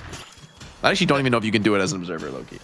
Yeah, I mean, maybe. I don't think you can do it with the mod. I think you have to go in. Okay, There it is. 3 stacks. So he's getting 90 souls per minute. I mean, that's not that much. You really do need to get up into like 5 to 10 stacks, but every assist, right, it adds up, and you're getting all these nice little buffs, like a little sprint speed, a little HP. Let's see the nuking. Good amount of HP buffed, but I mean, ABL has the shields, right? So he's not too scared of some of those nukes. Yeah, ABL is spirit shielding, which I think is probably a mandatory pickup against Sinclair, because the way the first bolt and the second bolt don't hit at the same time is okay. Holiday's active. Empty Dreams. Holiday's active. Dead. Okay, Holiday's. How is Holiday online? ZP. It's 12 minutes. I thought this was supposed to take 20. I mean, this is just the prelude. It's still pretty good at this point. This is kind of like your mid-game power spike. You get Hollow Point on board with active reload, and you do pretty good damage. You can farm at a reasonable pace, but the real terror comes in when Sanya's going to be buying Glass Cannon next. Like, Glass Cannon's going to be the next item if he doesn't get a little bit of extra. Sometimes you get HP or Counterspell, but I think the way this is going for Abraham's where you're ahead, I think you slam the Glass Cannon as next item, and you're in a really good spot. Yeah, they built up a bit of a lead here. A couple pickoffs back to back now. Together, still going pretty tanky with the setup, but starting to build a little bit more into the damage items himself. Palm is a big factor, though. This knockdown is a big deal, and that's going to make things a lot scarier for some of the higher mobility choices. Like Sonya in particular is going to be on notice, like a very easy target potentially for a knockdown. Here's a swap coming in, grabs one. Kelvin Dome trapping another win. Pagel comes through to disrupt, but is it enough to turn the fight inside that dome? Well, go back to the dome view. The dome is gone. The luggage is in. A little bit of knockback there. Overseas, though, still can't get away. Yeah, the bird bleed is just still just enough to take it over the line. And I mean, this is the threat from Abraham. So much pick potential, so many options to initiate a fight. Anytime you're not in a full 6-on-6, man, it's so scary. And then in the 6-on-6, you've got the Kelvin Dome. So Gooballs presented with some tough problems to solve. They do find the bebop, and ABL finding kills is exactly what you want in a game like this. Get your Yamato online. If Yamato reaches this, incredible power peak that we know she can kind of step into that, pop the ulti. You don't really care about, well, the only thing you really care about probably is the Sonya sniper, just raw gun damage out of that Holiday. Also the dome. I mean, Kelvin is one of the biggest coolers on Yamato, where Yamato will, pop shout transformation, go on in, and then Frozen Dome comes out, and like your game plan is just rough. But swap, but an ABL in a bit of a tough spot. No shout transformation here yet either, if they were able to chase down, but you do have some support. Buffs are up. This is crucial. Attempt to grab the life buff. You do grab it, but hooked in now deep. D-Mob's in enemy territory. Significant trouble. Does pop the ball, but is he going to be able to play his way out of this one? Nice rolling, nice mobility, but the hook is good, and almost assuredly there's enough damage. Yeah, here's the finish from Obakim. Gets that snipe cleanup. Overseas grabs the urn. It is favorable turn-in for the Gooballs. It's a nice comeback mechanic, but opportunity here for Abrahams, I think, to put pressure across the map. If you're Abrahams, I think you try and building trade here. I really don't think you try to contest Doorman urn in enemy territory. Like, that just... It's Trophy collector stack. Trophy collector stack check. Oh boy. Request. I'm addicted. I have a problem. Yeah, you actually do have a problem. Just saying, it's been 2 minutes. Like, guys, trophy collector update. What if he has one more stack? Scratching intensifies. What if he has 4 instead of 3? It changes everything. We have to know. 5 ZP. That's almost 100% improvement from the last time we checked. I mean, it's true. Also, they get the walker on the right-hand side. So, yeah, that, by the way, was the correct macro play from Abrahams. I think challenging urn, bad. Getting walker in turn there, quite good. Like, you're happy with that. Yeah, definitely one that you'll take. See this fight on the side lane. Yamato, love this copy now. you were in a little bit of trouble potentially in this spot. But hold on, you're not taking enough to deal with Infernus. Here's a very deep dive from ABL. He cannot get this latch onto you. Now he's just diving the walker, and maybe this time it's ABL who's bitten off a bit more than he can shoot. They're playing the doorman door. They've got to get out of this one, but the swap making it difficult to get out of this. 2 kills, now a third. Stacks up for Hoot, and maybe mid-boss on the cards. You just hear the scream, doorman, close the door, as the Carbine just rolls forward, taps 2, Taz. Oh boy. Yeah, and if they can get this kill, you got to think mid-boss is a potential here. Palm goes down, Abraham's all around the middle, and this is gonna be mid-boss. They're sliding down those stairs, Jake. Yeah, D-Mob getting ganked by Hoot, who's defending that last side Guardian. See if D-Mob can get that one down. He'd love to drop the last side Guardian while Abraham is focused on the mid-boss. That'd be a nice little consolation prize. In the end, he cannot quite do it and just has to get out with his life, even popping the ball. So should be an easy triple crystal, uncontested. So that's a very nice find for Abrahams. And considering the lead they have, the tempo they're playing on, how active Sonya has been, this game is starting to look scary. Is Holiday just the meta-defining hero right now? ABL, risky push for this Walker, almost certainly going to cost him his life. Does he have the footwork to play his way out of it? Well, the first hook comes in. The second hook, though, is going to miss. Oh. So ABL does have the potential. Wait, we're playing Dead by Daylight? Wait, this is sick moves. No one would ever expect this. Killer Heartbeat goes down? That's such a clean read, man. I like, who in their right mind would not go down those stairs? This is an elite level play right here. Unless Kelvin's here. Okay, Kelvin's probably like the least threatening character to find in this spot, though. Okay, that was gonna be able to take the teleport. Probably gonna be TP. Hoot's there. This is not a free out. Does he know? Are the comms there?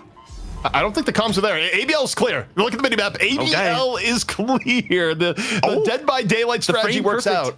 The frame perfect zip drop from Hoot there to get the mega speed. All right, all right. Also, Jake, here's a number to keep in mind. Sanya Sniper 22,000, because it's going to be Sanya Sniper picking up Glass Cannon. He went for a little bit of survivability, picked up the Fortitude, but it's 1K away from the Holiday basically being online. Also, Lasso just went out. And yeah, that's an abducted Infernus who is getting lassoed, getting swapped, and might be getting put in the freezer if need be, but wasn't necessary. The gank squad out of Abrahams is just terrifying. There's so many setup tools. There's so many ways to like jump on top of an individual, delete them out of the fight, and then take the re-engage at your pleasure. Hook attempted from together. Not minding just taking some speculative chances there. And the Walker nuking. I mean, hey, not able to find the catches on enemy arrows. Just break the objectives. One of the, I think, lesser known purposes of Sinclair is that Vexing Bolt does so much damage. You can just pop Walkers with it. Here's the buy. It's already queued up, Jake. Yeah, just dash it back and forth. The moves are clean, too, from Sonya. Fancy footwork as well. And Kelvin's just wasting no time. I'm sieging mid. Get here, guys. I'm busy. I got work to do. I don't got no fear. Have you seen my ultimate? It's pretty good. Maybe the best ultimate in the game. Okay, Obakim though loses rejuve. Here's the fight. OCs gets a big connection. Vindicta gonna be dead the second time. That's a real player off the field. Abraham still had 2 crystals though. Still into this fight. Palm drops a big rallying charge.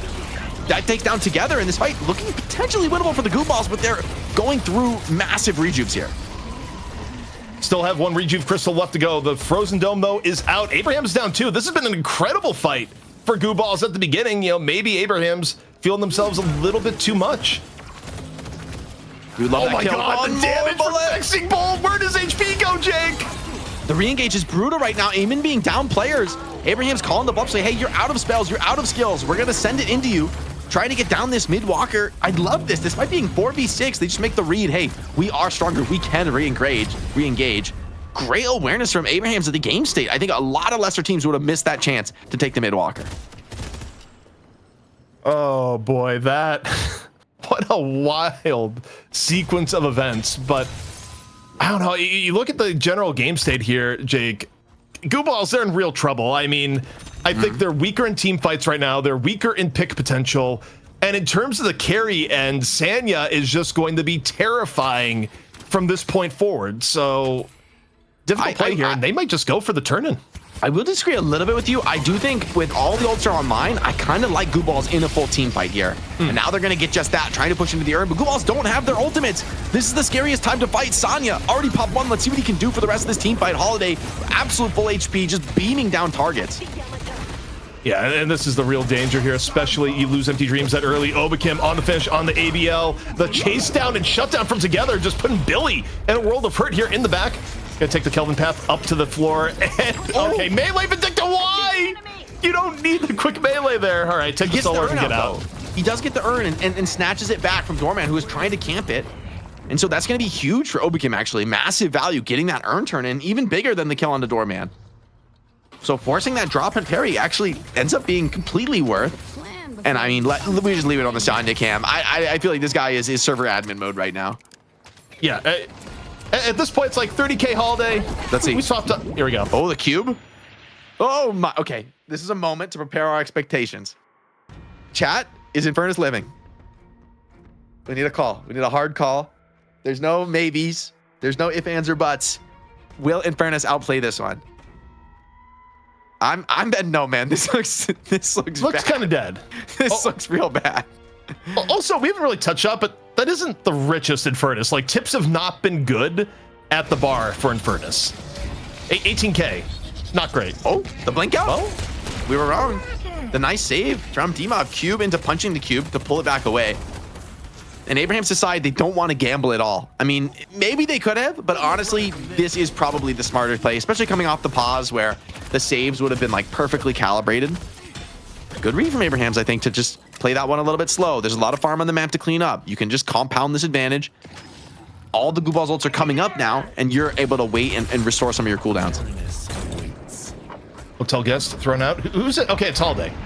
But probably one of the best hotel guests you can have here. You go for the lunch cart, though. It's a little bit early because you're under pressure right now as Doorman. Are you going to be able to finish it? Sanya, though, still in a little bit of danger. Call Bell rings it at the very end. Oh, really good chase down here from Gooballs. It's getting him back in the game, Jake. Yeah, 2 big kills. The chain is good as well onto the Paradox. They're going to be able to pull her down, isolate her with the help of the rest of the team, but if she can make it to that pad, she should be out. It's maybe a little bit scary, but there's Walker right here. Are you really going to dive this Walker? Billy wants to gamble here, now gets swapped a little bit deeper, and a beautiful parry under the Walker for the follow-up. ABL, though, continuing to dive deeper here on the Yamato. Dome is forced, and this is actually getting out of control. Abraham's dropping a lot of players. Yeah, Abraham's giving up a lot there. Also, I cannot believe the hood spot on Taz to go for the swap and time the parry there. I mean, Taz still dies from ABL, but to just no respect to OCs like that and actually get away with it for a time, that play just blew my mind for a moment. But overall, pretty good game swing here for Gooballs. The problem is, though, Jake, is that if you were to make a mistake as Abraham's, that was the time to make a mistake. You didn't really have that much on the map to give. Your lanes were pushed up. So the punishment that Gooballs gets from that is kind of mitigated relative to if it had happened at a different point in the game. 12 stacks, ZP. 12 stacks. What is that? 3,600 a minute? Am I crazy? Or no? That's insane. 3,600 a minute. Okay, you're added to 0. Yeah, maybe my math not so good.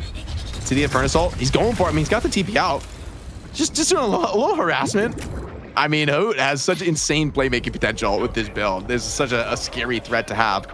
Mid boss is up. Key ults are down. Palm is off the field. You go for this, Abraham, surely. The way they've been playing this series, the way they've been playing this match, you better believe they're trying this one. On the same note, this is where chat may be being like burger flip, like, okay, they just make it scream and then they go out. I think this is better than trying to go for it. Let's see. Sonya, monster damage from this Holiday. Let's see what he can produce. Give Up would love to find a hook to start this one out. Both teams trying to bait things out. Just the Gooball force. I mean, that is a pretty valuable tool to take out of D-Mob's kit. All right. So bear in mind, Minboss is still really low here and is already given the warning screen. Yeah, so they're just gonna go back in and finish it off. Wait, Doorman door. So here's the re-engage. Oh, attempted, yeah, from Gooballs. Yeah, they don't want to deal with that with the Doorman door that close. Really smart play by Overseas, and once more, you got Abraham's looking for the engage. Are they gonna be able to find it? I'm curious what Sanya's seeing right now, both on damage or not together. Lands the hook, takes down Empty Dreams, one of the biggest picks you can get here. And now down Infernus, I think you just go back mid. Yeah, and look at that. I mean, creeps crashing into the base here for Gooballs. They absolutely must defend that. Lasso just barely misses. Nice attempt from Sonya. But this could just be a free mid boss for giving up now, which could end up being the end of the game here. Abraham's in a fantastic spot to close this one out. Gun buff for the Holiday. She needed a little bit of help. She was the gun wasn't strong enough. We needed to up that one. we needed more fire rate and max ammo. Like, yeah, just stack the deck. Why not? ABL, he's trying to get out with this urn. They're not trying to, they want to stop it, but this is a very deep push. Well, they get the swap, and okay, Tass. Quick entry into the Baroness, goes over the top, charge out and in. Met by the frozen shelter though. Kelvin looking to freeze things out. Abraham's looking for some key pickoffs here and now to put this one away. And Furnace still is not in the fight together. Finds D-Mob towards the end. And Gooballs a little bit on the disengage here. Abraham's still chasing down. You see together leading the way. Saint picks up the urn and all the chaos. So while Saint is chasing down, you got Kelvin running the urn. 3 pickoffs total. And Abraham's, they are about ready to force a map 3. Yeah, this could be the game. I mean, mid-boss, remember, probably still low. Maybe got a little bit of regen, but not much. Waves crashing against you. Your key mid-boss contesters are dead. I mean, it did regen almost back to full, but it's just not a problem given the game state for this holiday. She's done 10K to that mid-boss, almost 9K rather, to that mid-boss during the take. This is how you know you have it, where you're just like, all right, just relax. We're gonna wait for max value on the rejuve. Do a little bit of a spin around it because you're a cool guy. And yeah, I mean, 3 rejuve crystals. It is Abraham's game to lose now, Jake. Yeah, Sonya's just at this point where if you're not instantly killing him, the game's in so much trouble, and Saint grabs the refresher. I mean, 2 domes. It's just so much time for this gun carry to really work. Duration now picked up for Vin. I mean, she has so much annoying power to find barrier to help, protect some of these heavier cores. Hoop, by the way, is still deathless. 2-0-16, has a divine barrier himself, has a debuff remover, has a majestic leap. I mean, such a challenging catch in any scenario, in the best of cases. Yeah, I don't really know what your win condition for Gooballs here. This is the power of Abraham's just having their draft that grabbed essentially the highest value catch heroes. You don't have a great way to open a fight as Gooballs, and even if you did, you're down almost 50,000. Yeah, everyone looking for those opportunities, right? There's so many pick skills on the table for Abraham's given this draft. It's scary for Gooballs to even walk up. They want to kind of like pull this fight, I think, close to their fountain, right? That's the best chance to pull this one back. But Gooballs, now they're going to force it here. Here comes the Billy chain. All right, they're going in. Guardians down. Patron taking damage all the while. Abraham's not taking their eyes off the prize. The Frozen Dome is in. Who's trapped inside? And what's the fall through going to be? A little bit of pressure on the Vindicta into the luggage cart, thrown aside. And all 3 rejuve crystals, though, still up. Bebop in the fray of things. 4,400 HP on this Bebop, too, I might add. Helped out by the frozen shelter. Finally goes down, but Gooballs getting pummeled in turn.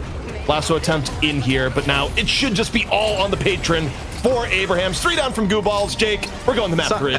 Sonya's stat farming. He wants the kills. He says, screw your objectives, man. I'm not interested. And Abraham's snatch the draft right back. They get the Kelvin and they get the Monster Initiator comp, and they just ruin Gooballs. I mean, there are a few moments where Gooballs snagged a team fight back here and there. They found their windows to punish, but overall, it just wasn't enough. And when it came to these like low numbers engagements playing around mobility, Abraham's was just styling on the Gooballs. I felt like they really could rarely get a good team fight off. Dan, you're muted. I'm sure you've said lovely things, but your microphone is just not communicating with us here at the moment. Oh, there we go. I did a whole nice thing, guys. You didn't even hear it. I'm going to try to do it again. It's never as good the second time around. It's never too late. It's never too late. You got the rep. Now show us what you got. No pressure. It's a 1-1. And then, I was worried for Abraham's, and they had the Sinclair. Mwah, chef's kiss. Amazing. And now I'm starting to think, oh my God, there's another thing. Okay, so firstly, I guess with Sinclair, I don't know if it's another factor per se, but it is the hoop factor. Because when I saw Sinclair, I was like, I'm not sure. But then I was like, oh, when I saw in-game that Hoop was playing it, I'm like, oh, okay. And he bought Trophy Collector, and again, wins every time he gets Trophy Collector. So this guy's causing problems for everyone else in matchmaking. I feel like he breaks all the rules, and that's what we have to remember. But yeah, guys, what was the difference here? Abraham's managed to get the tempo win this time, and they had the late game to back it up. And it felt like there's quite a few factors working in their favor. Obviously, Kelvin is a big factor. Obviously, having that holiday in the pocket for the late game, and obviously all the value it provides in terms of tempo and pick.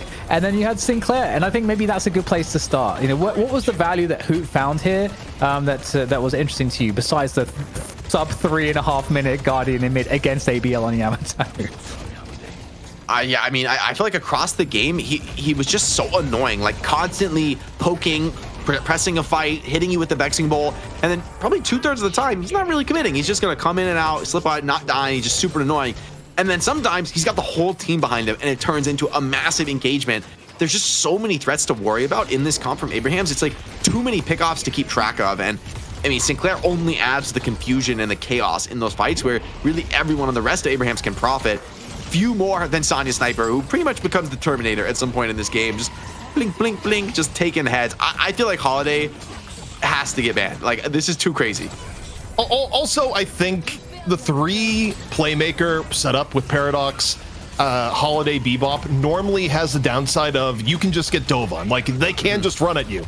But you let them get Kelvin at the very beginning, so you can't actually just run at them because this happens. Frozen Dome or Frozen Shelter happens, and it just slows down the entire fight. It gives Sanya time to just pump the damage on Holiday, and it was a combination for me when you look at it overall of giving up Kelvin and then not taking any of the key playmakers that just put this one out of reach for Gooballs. Like, yeah, sure, you got an Infernus, you got your Yamato.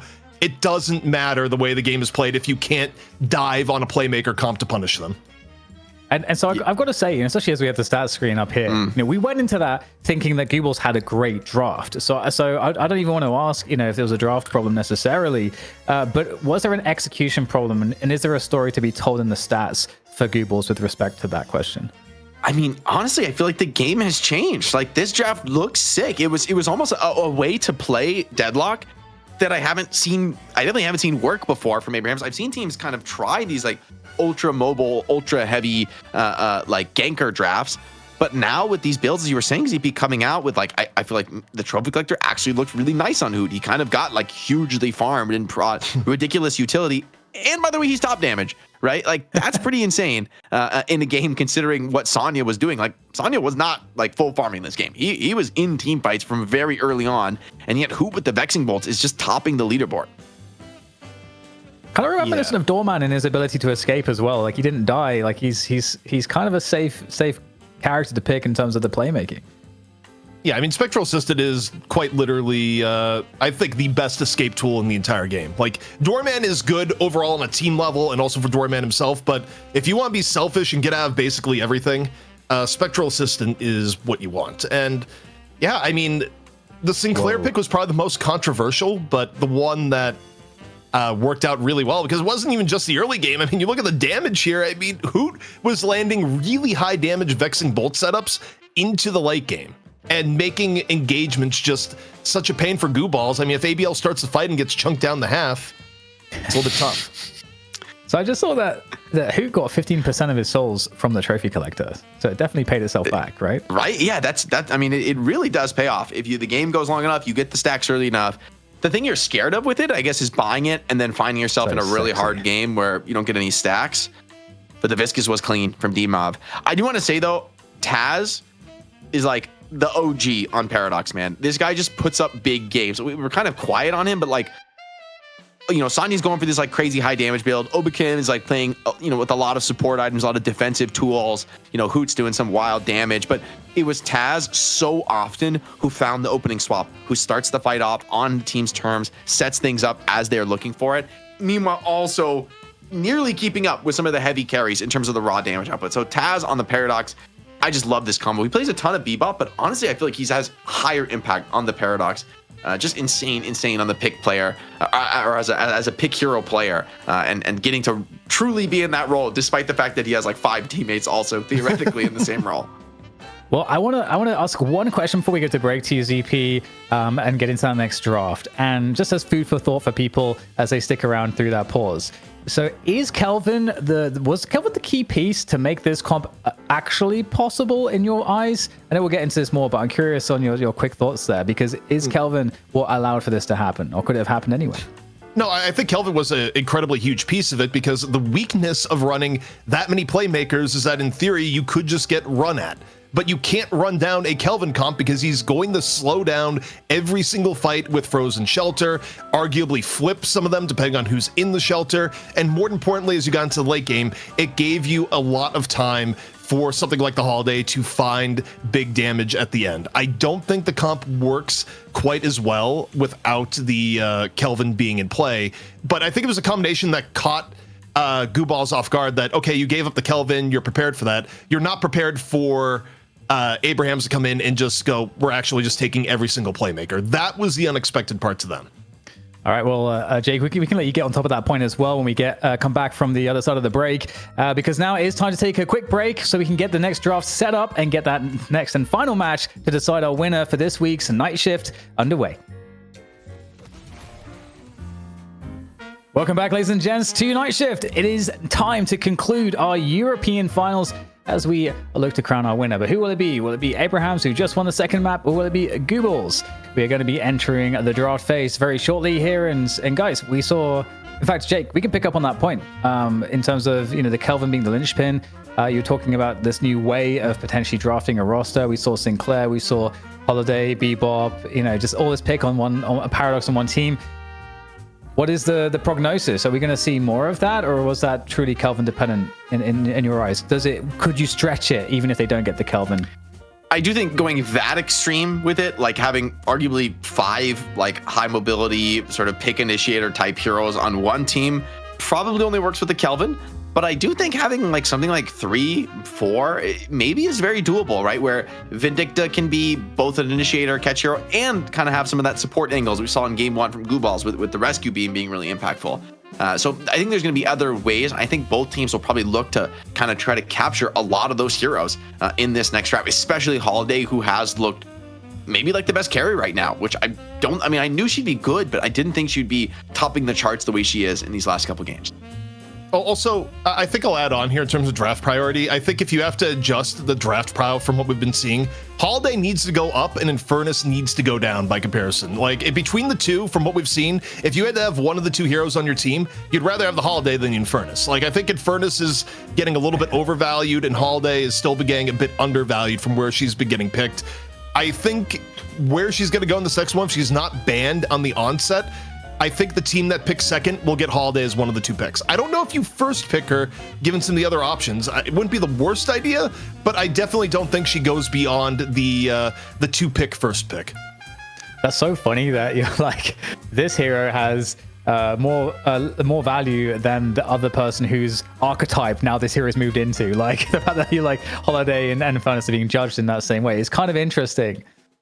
Yeah, they're kind of being compared 1-to-1, but I think the fact that Holiday gives you like a tempo hero in the early game really does add a new dimension, where Infernus, he's gonna be all right in the early game, give you some damage, maybe find some kills on lane, but realistically, he's farming for a while before he really shows up and starts carrying the game.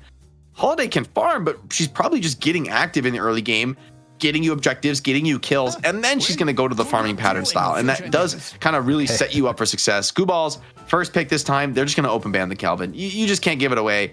And if you're not going to take it with your first pick, then okay, ban it out. I think they ban Ivy again. I think I did like the idea of banning Ivy early because OCs has looked better on Ivy than any other hero. Like, yeah, the Victor wasn't bad, but good luck to you. Okay, no, that doesn't make sense. Production? I'm trolled. Clearly it's not a double Kelvin. I mean, look, he deserves to be double banned, but we'll get the update on what the actual ban was. I'm assuming it was Ivy. Okay, he looks kind of like he's just a different hairstyle. Okay, that also makes sense. Yeah, sideburns similar. Run from the law for so long. And a first pick Holiday. Okay. We were saying they weren't respecting her value. Value respected. Any value respecters in the chat? I want to see Abrahams snag some of these other initiators though. I think especially let's see the Taz Paradox again. He was so good last game. I don't think we were talking about him enough because he was kind of just setting things up and other people were knocking him down. But when we saw the stats, man, it was undeniable. Taz took over that game on the Paradox. There you go. Paradox comes out. Is there a world where Sinclair makes sense? Yeah, maybe but late in the draft. Yeah, like you're never going to pry it early. It's just not. And honestly, it's Hoot. So it's like he could play Sinclair and make it look that good, but I think it's more Hoot than it is Sinclair in response to your earlier question about like Hoot can just make anything look that good. I don't think Sinclair's bad. I think it made sense that game and the execution was insane. And I wouldn't have seen the vision. Hoot saw the vision and it worked out amazingly.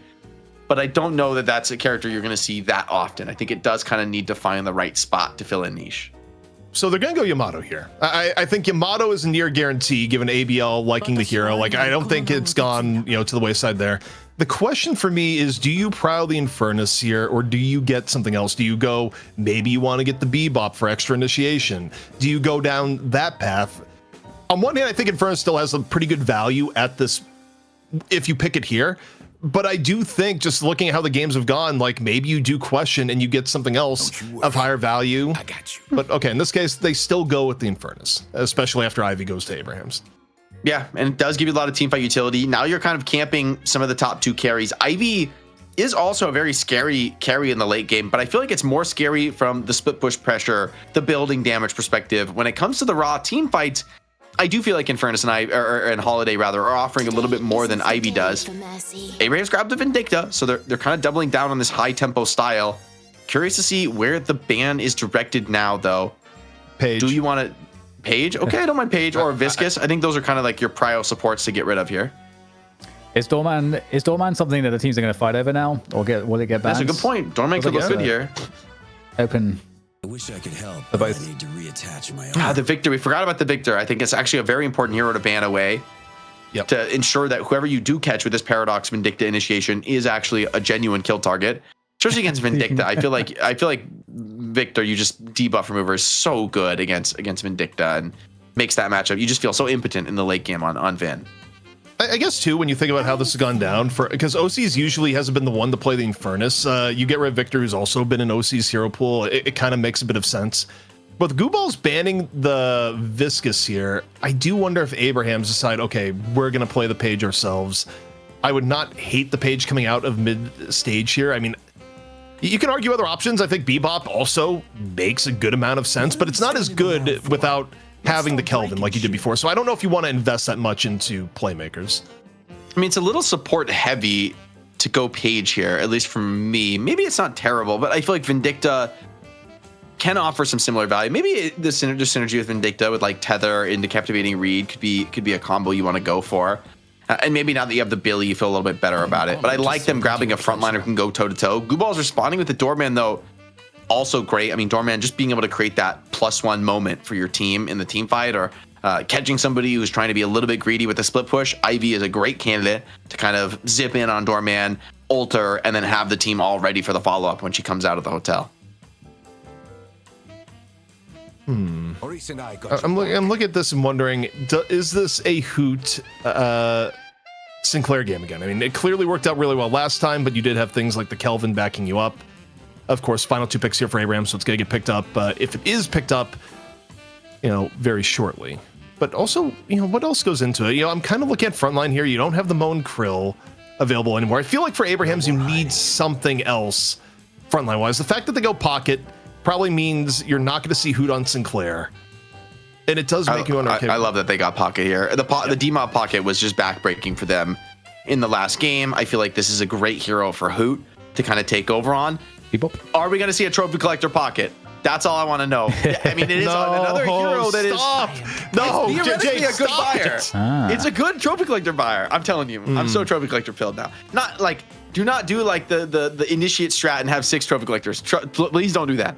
But I think there's a space for like one like tempo playmaker hero that uses ability range well to actually go for this item. And I think Pocket is actually a decent candidate. I don't know. The Cult Sack is so insane on Pocket. It feels crazy not to do that. Whoa. And this time it's Gooballs' turn to take the Sinclair. Okay. Right. Let him cook. Let him cook. I think it's cooking too hard. That is way too much. Like, Sinclair is a hero that you actually need to be grinding pretty actively before you play it on match day to go in and be like, yo, we just got wrecked by Sinclair. We're going to pick Sinclair. If that wasn't in their original game plan, I actually think that's a terrible pick. Not because of what Sinclair could theoretically do, but the execution on it may not be there if this is reactionary to getting bowled over by Abrahams in the last game. It's pretty bold. I mean, Hoot has the ability to play whatever he wants, but that rule only applies to Hoot. Literally just him.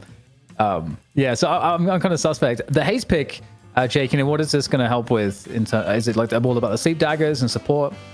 I do kind of like it in response to a few of the picks on Gooballs. Like, I'm thinking about heroes like Sinclair, Infernus, Holiday. They don't want to be initiated on. That's like worst case scenario. If you get caught out first, you're in a hard fight. You are like ultra high damage dealers and with a lot of mobility, but you're squishy. And so somebody like Haze that can build into, you know, your silence glyph, build into something like Curse in the late game, or just a slowing hex to kind of tempo things out. Invis in, start with a sleep dagger, set things up, and just delete some of these high damage backliners. I see the vision for Abraham's. However, I've seen Haze go wrong way too many times to be, overly confident in it. And I think Gooballs have just as good of a chance of finding their own catches off the back of Mo and Holiday and even Doorman and Sinclair to kind of set those up as well. So a lot down to execution. These two teams about as closely matched as we've ever seen here in EU. This is just set to be an amazing game 3. Well, Jake, as we get into it here, I kind of look at this and feel like Abraham's can't fall behind just because their front line relying purely on Billy, where, by the way, it is Saint on Billy. That I thought it would have been together on Billy. That is unexpected. I mean, I guess they're going to give more farm to Together. They want to play for the Haze to be a little bit greedier. And maybe Together's been practicing. Honestly, I respect Together. I think this guy is a beast. He normally does play those heavy frontliners, and I feel like this maybe it's just Saint not having experience on the Haze, because often we see a lot of these like somewhat support heavy players take the Haze role and play that early tempo style. But I really don't think it's a hero that you want to pick up in a really difficult match if you're not very experienced. Like, this is a hero that really, goes on the edge of a knife. You could easily just feed your brains out on Haze. And so you need somebody who's an experienced pilot on the hero, maybe to the extent that you're willing to do a little bit of a role swap here. Although I have a sneaking suspicion Together's going to wind up being pretty farmed this game.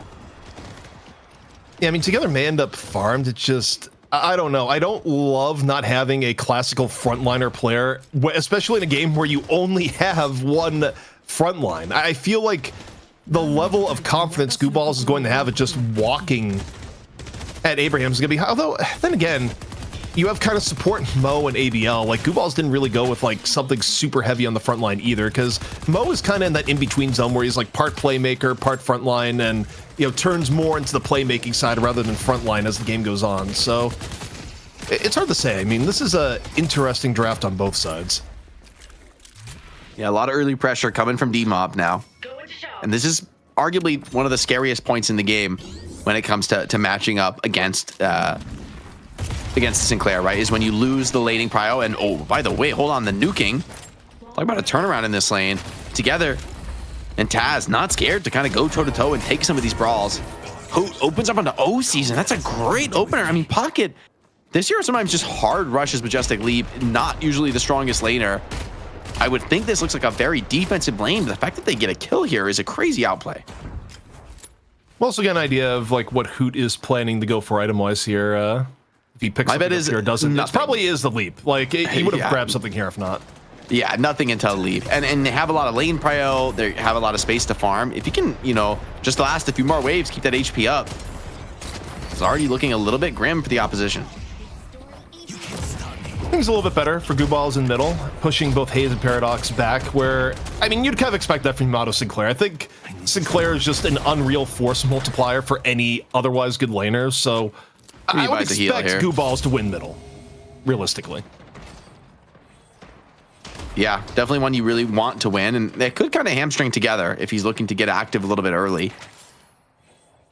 I think that other opposite side lane is also going to be important. Mo's going to be able to frontline pretty well for Infernus. It's going to be potentially a little bit of a scary lane. So far, Billy and Benedicta are holding their own very nicely. 4 stacks. Okay, Pocket hits monstrously hard here with 4 stacks. You got to be very cautious with those barrage stacks online. You do not want to trade with this hero. ABL, when he's in trouble. Yeah, ABL just digs a little bit too deep, gets hit with the carbine. Down the fall through. Oh boy, did not see that coming of both Sinclair and Yamato just running afoul of mid lane. That's a massive win here, ZB, Jake. This game is out of control. 16k to 12k. What? That's absurd. 3 minutes in? I mean, a 3k lead at 3 minutes is truly insane. You would love a counter kill. You almost need a counter kill in the mid lane, but you aren't going to find it. Both Together and Taz are going to get the opportunity to buy, and Together is he's comfortable. He's high HP. And now again, Gooballs in this other side with the pocket, right? Like when Majestic Leap comes online, who's going to start feasting on these low HP players? This has been really tough, especially for the Holiday Doorman lane to struggle this much. I think you've had mechanical difference in both left lane and mid lane now, and that's really problematic for Gooballs because one of their main things here is they can't let Abrahams get too far ahead early on. Like, the late game for Gooballs, I think, is probably better should they get there, but, you know, for Abrahams, they have the ability, if they win some of these early lanes, that they may not let Gooballs back in. So the fact that the left lane has been worse than expected, and the fact that middle lane gave up any kills at all, is so big on the course of the game. Yeah, that double kill, like, I mean, this is supposed to be kind of your strongest moment on the Sinclair, right? Is to be able to dominate your lane. And the fact that it's going completely against you, not a great sign. We talked about, you know, how's the execution going to be for D-Mob? He's such an experienced player, looks so good on so many heroes. But the Sinclair is one that we very rarely see at this level of play. Is that execution here? Oh, a cheeky turnaround melee there, taking a risk. I think MP did have the parry available. Parry key not Sink found. gets away with it. Sometimes you just get Billy moments where you would think someone would hit parry, but they didn't. A little bit of redemption here, though, for ABL, perhaps looking for the hit down onto Hayes and gets it. But gets parried at the very end, eats a little bit of an HP tax. But still, Tass also in a bit of danger. Lucky the power slash still on CD. You need more in middle, though, and we'll see if they're going to get it. Holiday also under all sorts of pressure here on the left. Knife strafes from OCs. And that Dormant ult should be pretty punishing. Players are super low. Made it out the stone form. Here's the barrel coming in. Pocket still has the health. I think he just cased and dodged the damage from the Dormant ult, so not truly worried about that. It's a nice matchup for Pocket to be able to dodge that heavy nuke from an ultimate. Sanya, no fear. New Holiday was low, just jumps on in, gets the punish, and I mean, OC's good at farming, generally speaking, but for Holiday, it takes a while for the get online. She's not the best farmer until she gets several key items here, Jake, and it's slow going here so far as Sanya feeling all sorts of powerful. This is scary. In Pocket, there's the leap. Online, this is when this lane gets truly terrifying. Even Doorman trying to get tricky with the doors. He lives for now. Affliction. Oh, is that missed? I think it missed. I don't think he got that on OC, so that's actually very fortunate you're able to defeat the Pocket's power spike and turn around and kill him. So OC is kind of stabilizing his game there. Pocket, who just overextending an uncharacteristic mistake.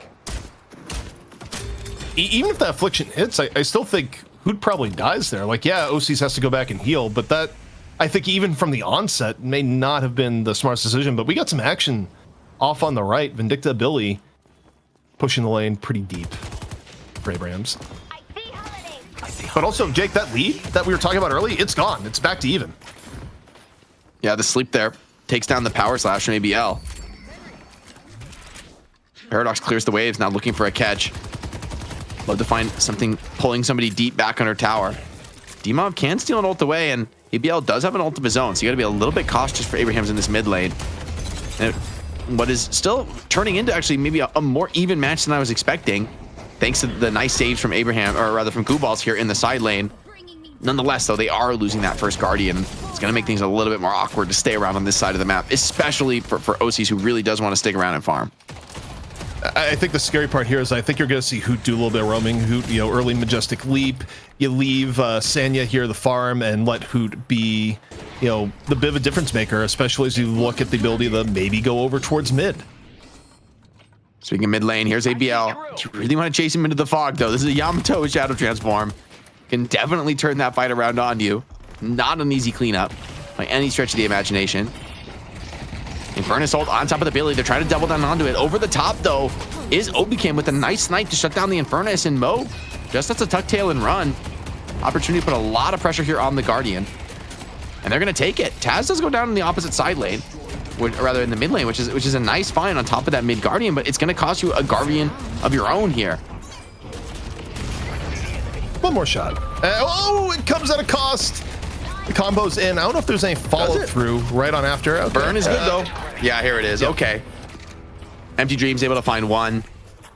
And a counter kill is nice, but I mean, Guardian for one kill, I feel like you take that Guardian. You're kind of happy to get that. And here's Paradox coming in, getting active off the death. Taz wasting no time, getting right back into the thick of the fight. Mo Tricky movement to try and slip out of this one. It seems to have gotten away for now, but maybe needs to hit a base trip. Like, I don't know if he can hold this wave. Things are definitely getting a little bit more chaotic with some of the early Guardians down. 2 for 1 so far in favor of Abraham's. Abraham's getting the side lanes, Gooballs able to get the mid lane, but Gooballs also was kind of expected to get the mid lane here, Jake. When you stack the deck with Sinclair, Yamato, if you lose mid lane first, that is actually the disaster of disasters. See what Sinclair can get out of this one. Trying to put some harass down. Nothing too meaningful just yet. I feel like both teams are so eager to fight in this decisive game 3, right? Like everyone is looking for that little opportunity for a forced mistake to turn into a big engagement. Hoot has Affliction online though, so I would expect Pocket. Maybe he's a little bit too low HP for it now, but just always wants to get that Affliction off, put some damage down, have impact on the map. And buffs are up in what, 40 seconds here? That could be a flashpoint. Down into the underground we go, but maybe not. Saint deciding, nah, not going to chase after the mole in his own territory. Also, in terms of middle, a little bit risky for Hoot to go in the mid and be the one holding it down against Yamato Sinclair. I feel like that is a recipe for we see Hoot at half HP and see Hoot instantly dead. If Hoot isn't careful. Vexing Bolt not necessarily Pocket's best friend. He's the GOAT. He's going to hit every dodge. I mean, I actually think Pocket is a really sick hero at holding down a lane. It's like very hard to jump on him if he just kind of holds his skills and uses them defensively. Not an easy kill. Now here he comes. Speak of nothing defense about this. Going to try and slip forward. Gets a stolen Affliction put on him, sends it back the other way, but a Pocket dies very quick to a stolen Affliction, so that's a great catch by D-Mob, leading to that follow-up kill from Gooballs, and the rest of the team just tucks tail and runs. Even Obakim, yes, going down as well to Empty Dreams in the side lane. Earn control being taken now by Gooballs, and okay, you consider what an earn fight's gonna look like. You get Walker pressure instead, and the pull on the other end, OCs with the lasso. Abraham's though, they're just focused on Walker here, Jake. They don't even care necessarily that it might be giving up Earn. They want the Walker here now. I don't know if they have the damage for it. It's gonna be very, very close. Hayes is doing a lot of damage here with that full passive. Over the combo from behind. Shirley caught dead to rights. Tried to use that gun buff for value to get a Walker. Instead cost him his life. That's enough damage to make that a very easy Walker take if at any point the lane does push back against that right side. And now, okay, you get Earn, but it's the other Walker being taken. So maybe both side Walkers potentially to be dropped here by Abrahams. You know, for half a Walker, I would say Earn was worth it. In the sense that the Earn got the better part of the deal, but definitely not for a Walker and a half. That is far better for Abrahams. OCs, you're in the holiday, needs one more shot. Can you find the head? Crack shot still on cooldown. Oh my God, the up over. Okay. That was lands on his head, yeah, slams him down. Even Hoot can play his way out of that one. So yeah, you're getting objectives. A price is being exacted. Gooballs, though, they need to convert those kills into some counter objectives, or else things are going to kind of stabilize against them here. Ooh, Mo doesn't have combo this time. ABL's attempt for that fight does end up bailing out the Mo, who was in a bit of a spot of trouble there for sure. Gooballs looking for their final Guardian. Able to walk forward and get it without too much trouble. Ivy looking here for OCs. OCs running for their life. Super low HP. Ivy over. Needs a little bit more. One more shot is going to do it. Can OCs get away? OCs right now. Oh, the schmoo. Off, hits the pad. Hits the pad. Goes off to the right. Goes for the pad. U-turn there, Jake. And it's enough to shake Sanya's sniper. So their catch coming in. Together was trying to cut it off, but it's a great read from OCs to slip away from that one. Shakes off the dive. There's a lot of players now. This could turn into a team fight. Gooballs, hey, they're up 2 on the kills. Bit of a soul lead online, and there's no way you can mid-boss right now. This is psychotic, right? Oh my, yeah, you've used the operative word has been used. I mean, yeah, you got Doorman, but all of Abraham's is up. This is classic Gooballs, though. They did it all tournament long in the Trolli tournament. They're not afraid to do raw mid-boss. They have the Yamato wall, right? And there's a school of thought that says, hey, look, I'm just going to parry everything. You can't outplay this Hoot, though, with the Affliction. This is going to be potentially game-changing. Just Yamato in the pit. What are you going to do about this? Are you going to be able to take this fight? And the contestant's not there. It's a great read from Gooballs. They call the bluff, and Abraham says, we don't want any of that smoke. We're going to try and trade for walkers. But first, mid-boss can generate a lot of value if the counterpunch is strong. Abrahams need to navigate this one very carefully to ensure that those walkers they found go unanswered. That was such a gutsy call, but I think they properly read it. They realized, okay, we can help secure mid with Rabbit Hex. We're going to put ABL, like, first and foremost, with Shadow Transformation, and they picked a good time to do it. And Abraham's kind of looks at the situation, Jake, and says, okay, we'll go for a walker, but you have to be happy with that trade for Gooballs just because of the still ridiculous impact that mid-boss has.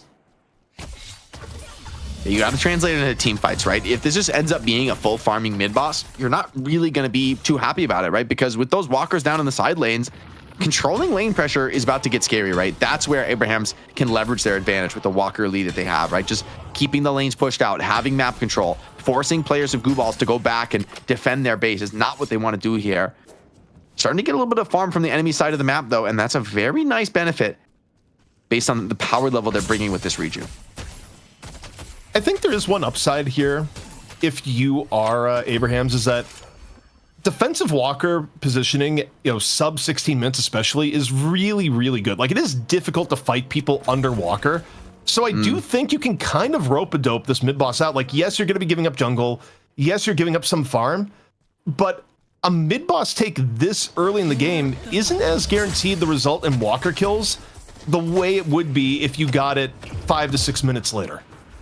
Yeah, that's true. These are the stats, right? It's just like a little bit harder to get that guaranteed consistent value. And you see even Gooballs know it. They're just getting all the jungle they can, but the lead is not expanding as quickly as you would want for this kind of map control. Abraham's defended the waves. They're sort of doing their jungle as a last resort. There's still going to be, like a minute and a half of rejuve time, though. And as the jungle empties out for Abraham's, the lack of map control is going to start to bite. Here's the Dormant ulti, catches onto the Billy. Need a lot of players to come follow this one up, but Hoot's in the neighborhood. He could go for this affliction. All right, Chain Gang out immediately after leaving the Baroness. Callbell in right on after. More pressure here on to the Billy. One Rejuve Crystal already gone. OC's just got evaporated from some of the outside pressure from Abrahams. Abrahams haven't given up a single pick here yet, Jake. Hotel guest or not, that is unbelievable response here from Abrahams. Billy with a triple barrier build, right? Like, he just soaks up that Mo ult with ease, shrugs it off, has the mobility buff as well, so he just runs out after the fight. Earn being forced here, though. Maybe that's enough for ABL and the squad to really get the fight that they're hoping for. I don't know if it's going to be given for free. I mean, this is really a scary moment, though. Hoot has no affliction. I don't love the idea of fighting this.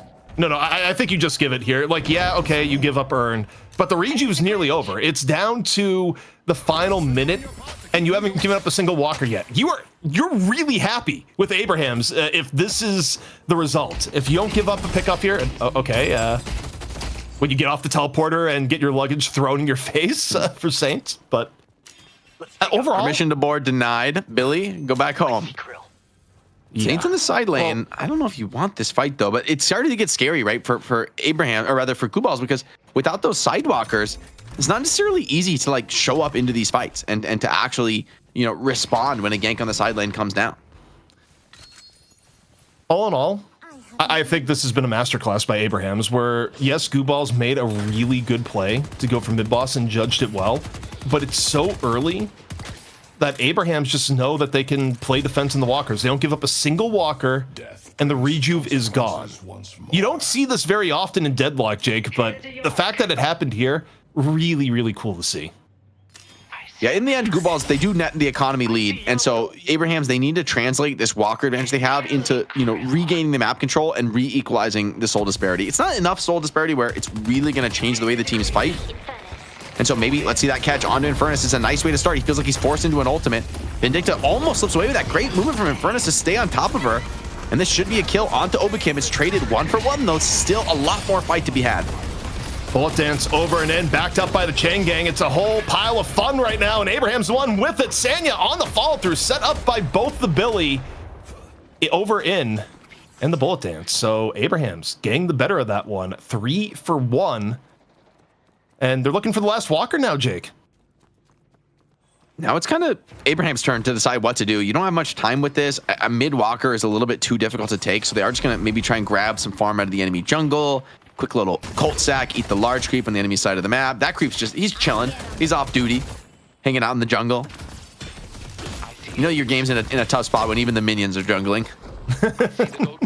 Well, better than the minions getting forced up by the Bebop bug, and yeah. I'm not sure if that's been hotfixed yet, but that's the one thing we actually banned because that tech was too strong. Just denying your own minions by uppercutting them into crazy positions. Yeah, and then you go back and get healed on top of it. Oh yeah, the mass heals for the Bebop is crazy.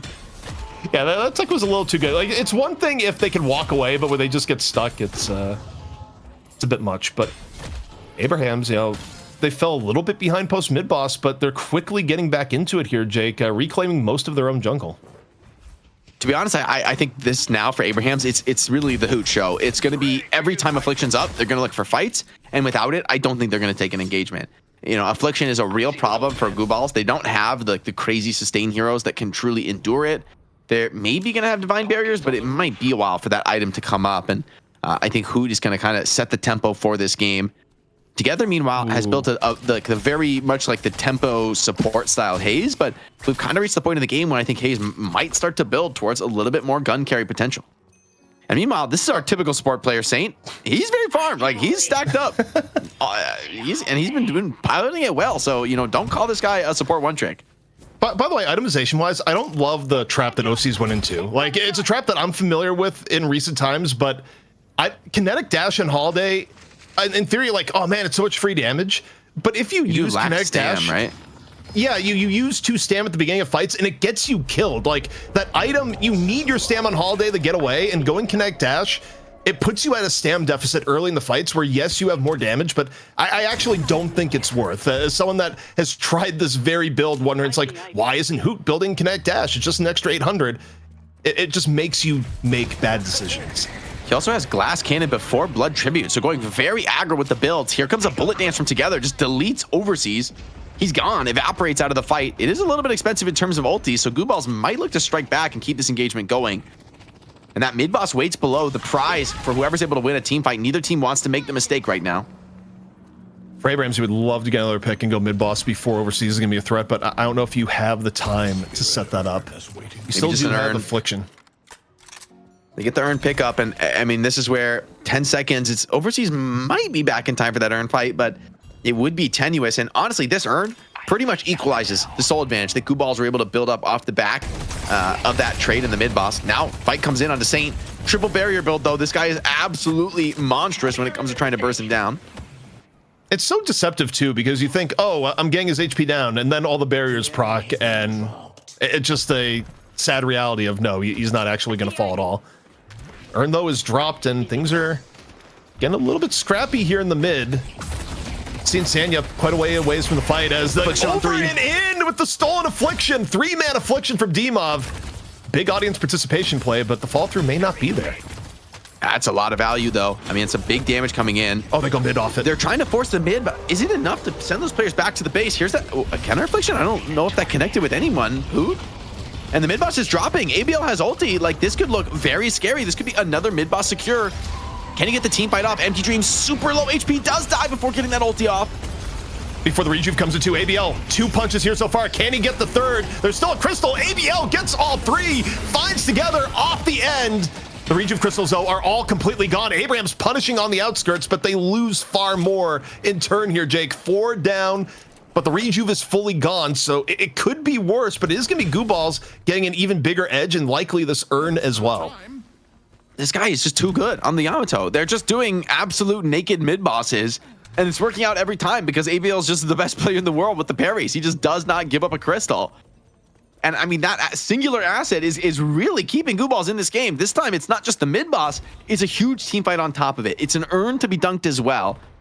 And now comes a test for Gooballs, right? Can they produce real Walker results out of this?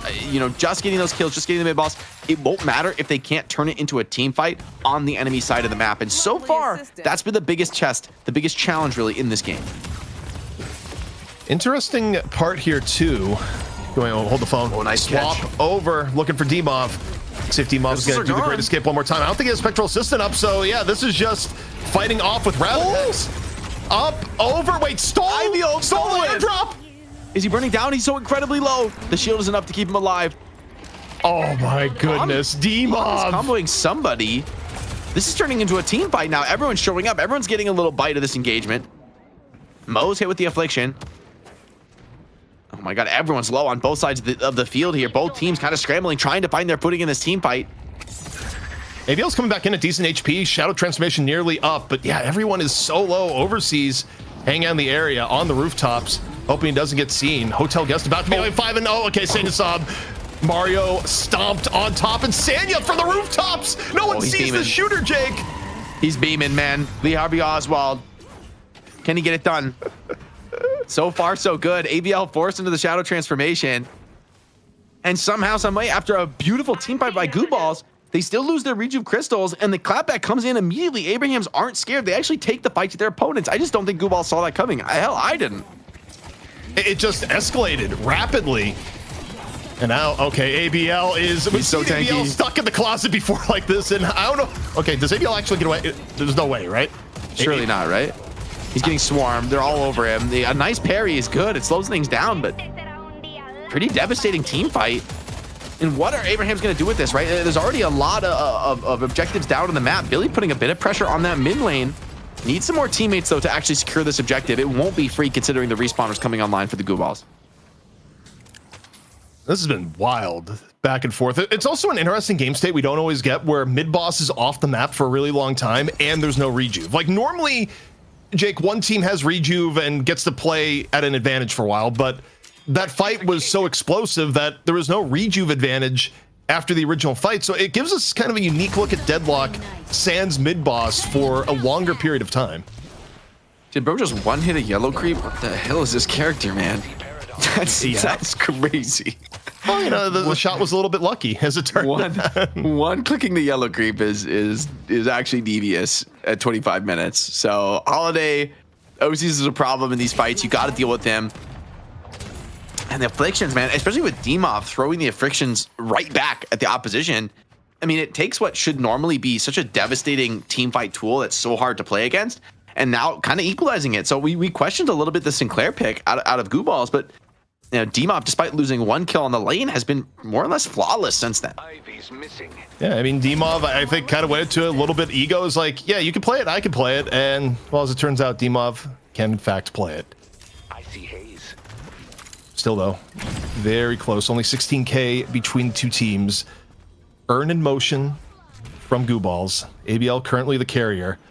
Abrahams definitely looking like they want a contest, but you get the doorman deposit, and it's so difficult to deal with. It's relatively free. They just don't want the smoke in this engagement. Not ready for the team fight. And I think Abrahams, you know, they would have loved to be ready for that and be set up for it. But if you're not, you just can't force it at this level of play, right? If you know you're out of position, better to not take the fight at all than to force it into a significant network disadvantage and bad positioning. There's really just so much riding on Hoot in a game like this. He just needs the massive back-breaking affliction to really give Abrahams a fighting chance in any of these, you know, 12-man engagements. Also, in terms of who can just win the fight outright, okay, you got Sanya at 36K. That's great. OCs is at 41K on the other side. Like, we need OC's cam because OC's is in the mood to just drop some people here. This is, like, for Abrahams, not only do you need a good affliction from Hoot, you need an APB out on the Cowboy. Like, Holiday needs to die. Yeah, she's absolutely a problem. The Vamp Burst as well is going to just only add to the troubles, really, that the opposition are facing. I love the pickup. I think Vamp Burst is one of the more valuable items that doesn't get picked up as much as it should, because you're also not only getting survivability, but one of the parts where your momentum kind of goes down as Holiday is when you have to reload. Like, your clip, even with Lucky Shot, isn't that big. You pop the Vamp Burst, you're good to go.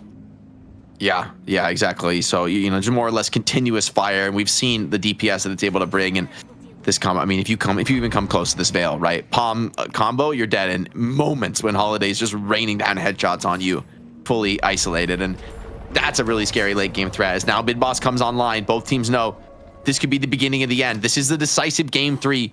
A massive team fight here from either side could seal the deal. And Gooballs once again, they're gonna send it. Look at this DPS in the pit. Are they gonna roar it and look for the fight though? The damage numbers. Okay, it's a fake. It's a fake. Maybe I can't tell yet. Okay, well they have the outside. Oh, I love the angle. Goes on in, catches the haze immediately. The assassination, courtesy of Doorman. And off the pick, they immediately go back to pick. Go Holiday, you got this one. The damage comes on in. Gooballs. Big affliction, huge affliction, in fact, from Hoot. There's still a fight to be had here. All right, we'll see the contest. They need to get at least some of these crystals. Here comes the Chain Gang up and over. Yamato's Shadow transformation. It's all pandemonium here. ABL gets 2 empty dreams on 1. All rejuves the Gooballs. Abrahams down 2. A brutal team fight so far for Abrahams. And here comes Holiday on the finish. Hoot ends up falling. It's 6 to 4 right now. 6 with 1. It's numbers, Jake. All you have to know is Abraham's on the losing end, and only Tass and Sanya remain. Yeah, and this game just went from bad to worse. Gooballs 3 times they forced the mid boss, 3 times they succeed, and this time it could be enough to break the back of the defenders. Abraham's trying to get out of this one. Now Taz even caught trying to outplay on his wall, but I mean, the moment this thing drops, this guy is gonna absolutely get crunched. He's not scared, or he should be very scared to peek this Holiday, because the damage threat is just unreal, and now the base is gonna drop almost as quickly. Stolen ultimate from Sinclair's is a stolen Ivyald if he wants to fly that one in. Jake, this is a song of the end. We got either 2 options here. Either Abrahams gets the biggest comeback fight at base of all time, or this is just going to end. Gooballs, when they have this big of an advantage, they have 3 rejuves. As soon as they enter the base, they're not going to leave. This is not a team that believes in the mantra of go back, secure the map, and be safe. It's going to be it. Like, this is going to be an all-in on the throne coming in very soon. Yeah, Yamato as well, right? To be able to dive the throne, insane utility being picked up by D-Mob. He's such a nuisance in these fights. Just like even get the engagement you want is so difficult for Abrahams. And for now, at least, Gooballs are gonna play things a little bit safe. Its buffs are about to spawn though, so you can get some powerful buffs online, activate, and D-Mob's scouting things out. Does get seen by a potentially invisible together, so we could end up getting some catches here on the left side of the map. Gooballs very split up here, taking a bit of a risk. I think if you're Abrahams, you have to make for a fight outside Patron. You know Patron is going to get dove if it takes place outside. This is your only play to try and fight here. As unrealistic as it is, you need to do something. Oh no, the Stolen Affliction. Where's he gonna put it? It's onto the Ivy. It might just be good enough, and became caught elsewhere. I mean, you just can't get into these trading engagements considering the state of the game. OCC is down once, continuing to fight in, but Taz now caught by the combo, burned down. November's online, so this Holiday potentially could be killed. The damage, Jake, the damage! Billy just died! Billy just died in the streets of New York. That was absurd. Frontliner, no. Back in spawn, and sniping from afar. 4 dead from Abrahams. The end cometh. And Gooballs, Jake, they're going to be our new kings of Europe, as this draft looked all sorts of good in the end. Both D-Mob coming in with the ridiculous plan to Sinclair, but also overseas with one of the more innovative Doorman spots I think we've seen. What an incredible series, man. And Holiday taking over the meta now as undeniably the top carry. I mean, just after these 3 games, I think we've seen enough. And Gooballs, they've seen enough of this game too. They're going to absolutely destroy this Patron, sealing the deal as champions here. They were champions in our previous tournament with the Trolli weekend in EU, and now they're going to be champions again in our weekly night shift event, making their mark here as a new team to just completely take over.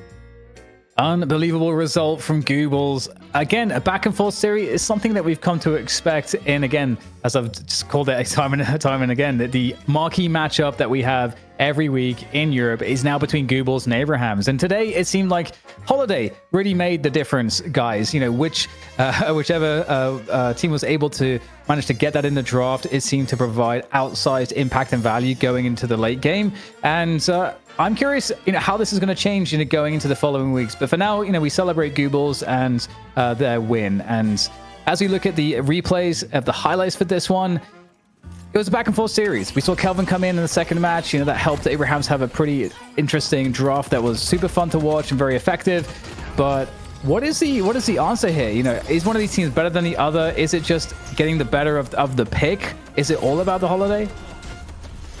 I think clearly the Holiday was 3-0 here, and the Holiday progressively went up in pick priority into being the true first pick of the team that only gets 1 pick in the first round. So, I mean, clearly the Holiday had a good amount to do with it just because the character is really strong in this particular build at the moment. But I do think this game was probably more one-off really smart decision-making off Gooballs. I mean, their mid-boss calls were inspired. The plan to execute on them between ABL and D-Mob were really, really good. And that's what put it over the top. I mean, it was mid-boss that put Abrahams on the back foot, and they were never quite able to get back in it evenly. So to me, the MVP is shot calling, if anything. Yeah, ABL just forcing it on these rejuves. We were questioning, we were like, this is crazy. This is not going to work. This is like such a crazy risk. You know, things have gone wrong for them in the past, but they haven't given up on this style and the confidence to just execute on their plays. And now we see why, right? Like as they refine that execution, it's like, what do you do about this team that's willing to just, hey, we got Yamato, you can't stun us. We are going to hit these parries. That's a very scary thing to be contesting mid-boss into. And, you know, we saw another interesting new note, which was that Sinclair came in and was a part of the winning Gooballs, final game, and also Hoot playing it in map 2 and then winning off of a Sinclair 2. So it's kind of interesting to see some of the changes that we're getting, week to week. And here are the stats for the final game, and we can really see how devious the holiday pick truly was. Hoot had impact on the pocket, but again, is this a draft? Is it the holiday, or are there ways that Abrahams could have executed better with the comp that they had?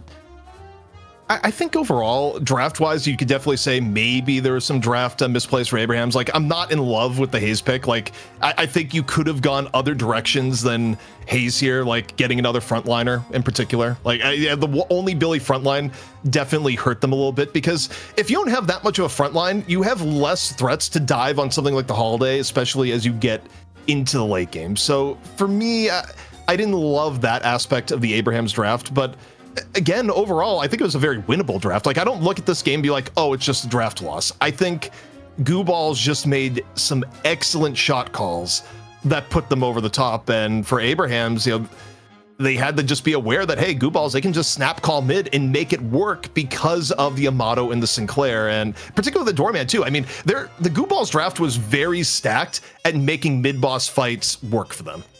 Also earns. Look at the amount of earns that they were able to get, likely due to that Doorman advantage too.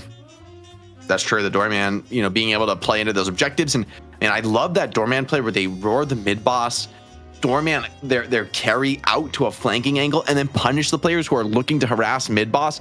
That's like a really sick next level play, and I want to see more teams like looking for those more major rotations off of those doors, and really flipping the team fight on its head based on that utility. So I mean, I think we're only still scratching the surface of what's possible in Deadlock, but it's just great to see teams continuing to push the limit. Also, if you like the Sinclair today, in the last 2 games, both of them were insanely impactful. Both times we were like, is this going to work? Is kind of sus? Is it going to be, actually getting value? But hey, Hoot last game and now D-Mob this game with some sick stolen afflictions to really turn things around against the opposition. Just proving to be really challenging to play against at this level. All right, let's set it up. Let's get our MVP revealed. Who do we have? I think I know who it's going to be. OC's. Makes sense. He had great games here, ZP. Yeah, OC's looked really good and has been one of the big surprises in the post-Trolli EU world, where, I think OC's was a known quantity for a long time in top EU pubbing, but hadn't really gone into the competitive fields. Now found a home with Mel team into now Gooballs. I mean, same team, different name, effectively. And, it's both OC's and Palm that have been the highlights of new players in the EU scene, helping make this Gooballs team be as fearsome as it's been. Yeah, really impressive stuff from OCs in game 1, which, to remember, like this game, it was looking kind of open and shut for Abrahams. They had a pretty big lead. It was looking like, look at this position, right? They got almost a 20k lead with a couple rejuve crystals, and Gooballs find some big moments to bring these team fights back. OCs, 3 heroes across the series, 3 great performances. Wasn't quite enough here in game 2, but nonetheless, across the board, you really got to be impressed with the way this guy can farm and make pretty much any hero he touches look comfortable.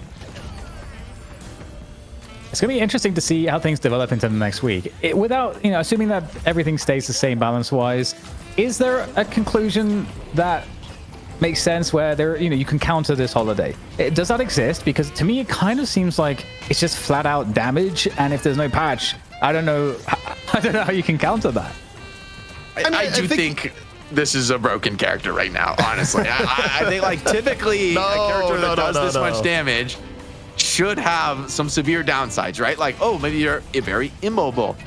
Nope. Maybe you lack control for the enemy. Nope, you have that too. And so I think this is a build that people just weren't running for a long time with how good the old extra charge and just like playing for catch Holiday was. There was like no reason to try to play it as a carry. It didn't make sense. It fit too well. But then with that build falling off, people realize, hey, this gun carry build goes crazy, and the utility Holiday has also insane. I think this is just gonna need to get nerfed before we see this. No. Just take away the gun carry a little bit, just a little bit. I don't want it to be gone because I think it is quite fun.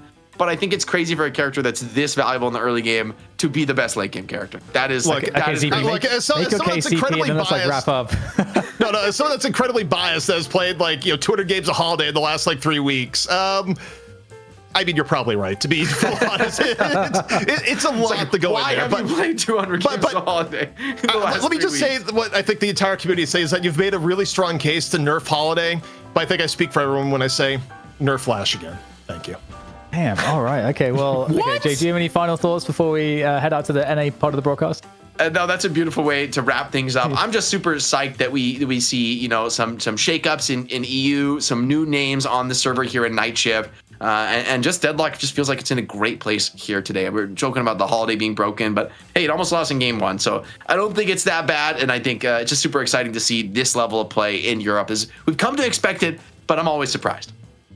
All right. Well, as we are about to throw things over to the North American region, we can just quickly take a quick recap as we look at the bracket of the action that has preceded us and the action that lays ahead. So Fearless Furies against Gooballs. I mean, you can see how damn good Gooballs were, obviously, going into Abrahams here today. A great back and forth battle. I think all these 3 games actually were super interesting from Abrahams and Gooballs, but after the break, you have the Unks versus Bunny with Clock to look forward to. Don't know the story on that one, but hopefully we'll find out. I'm sure the chatters know. You can let us know.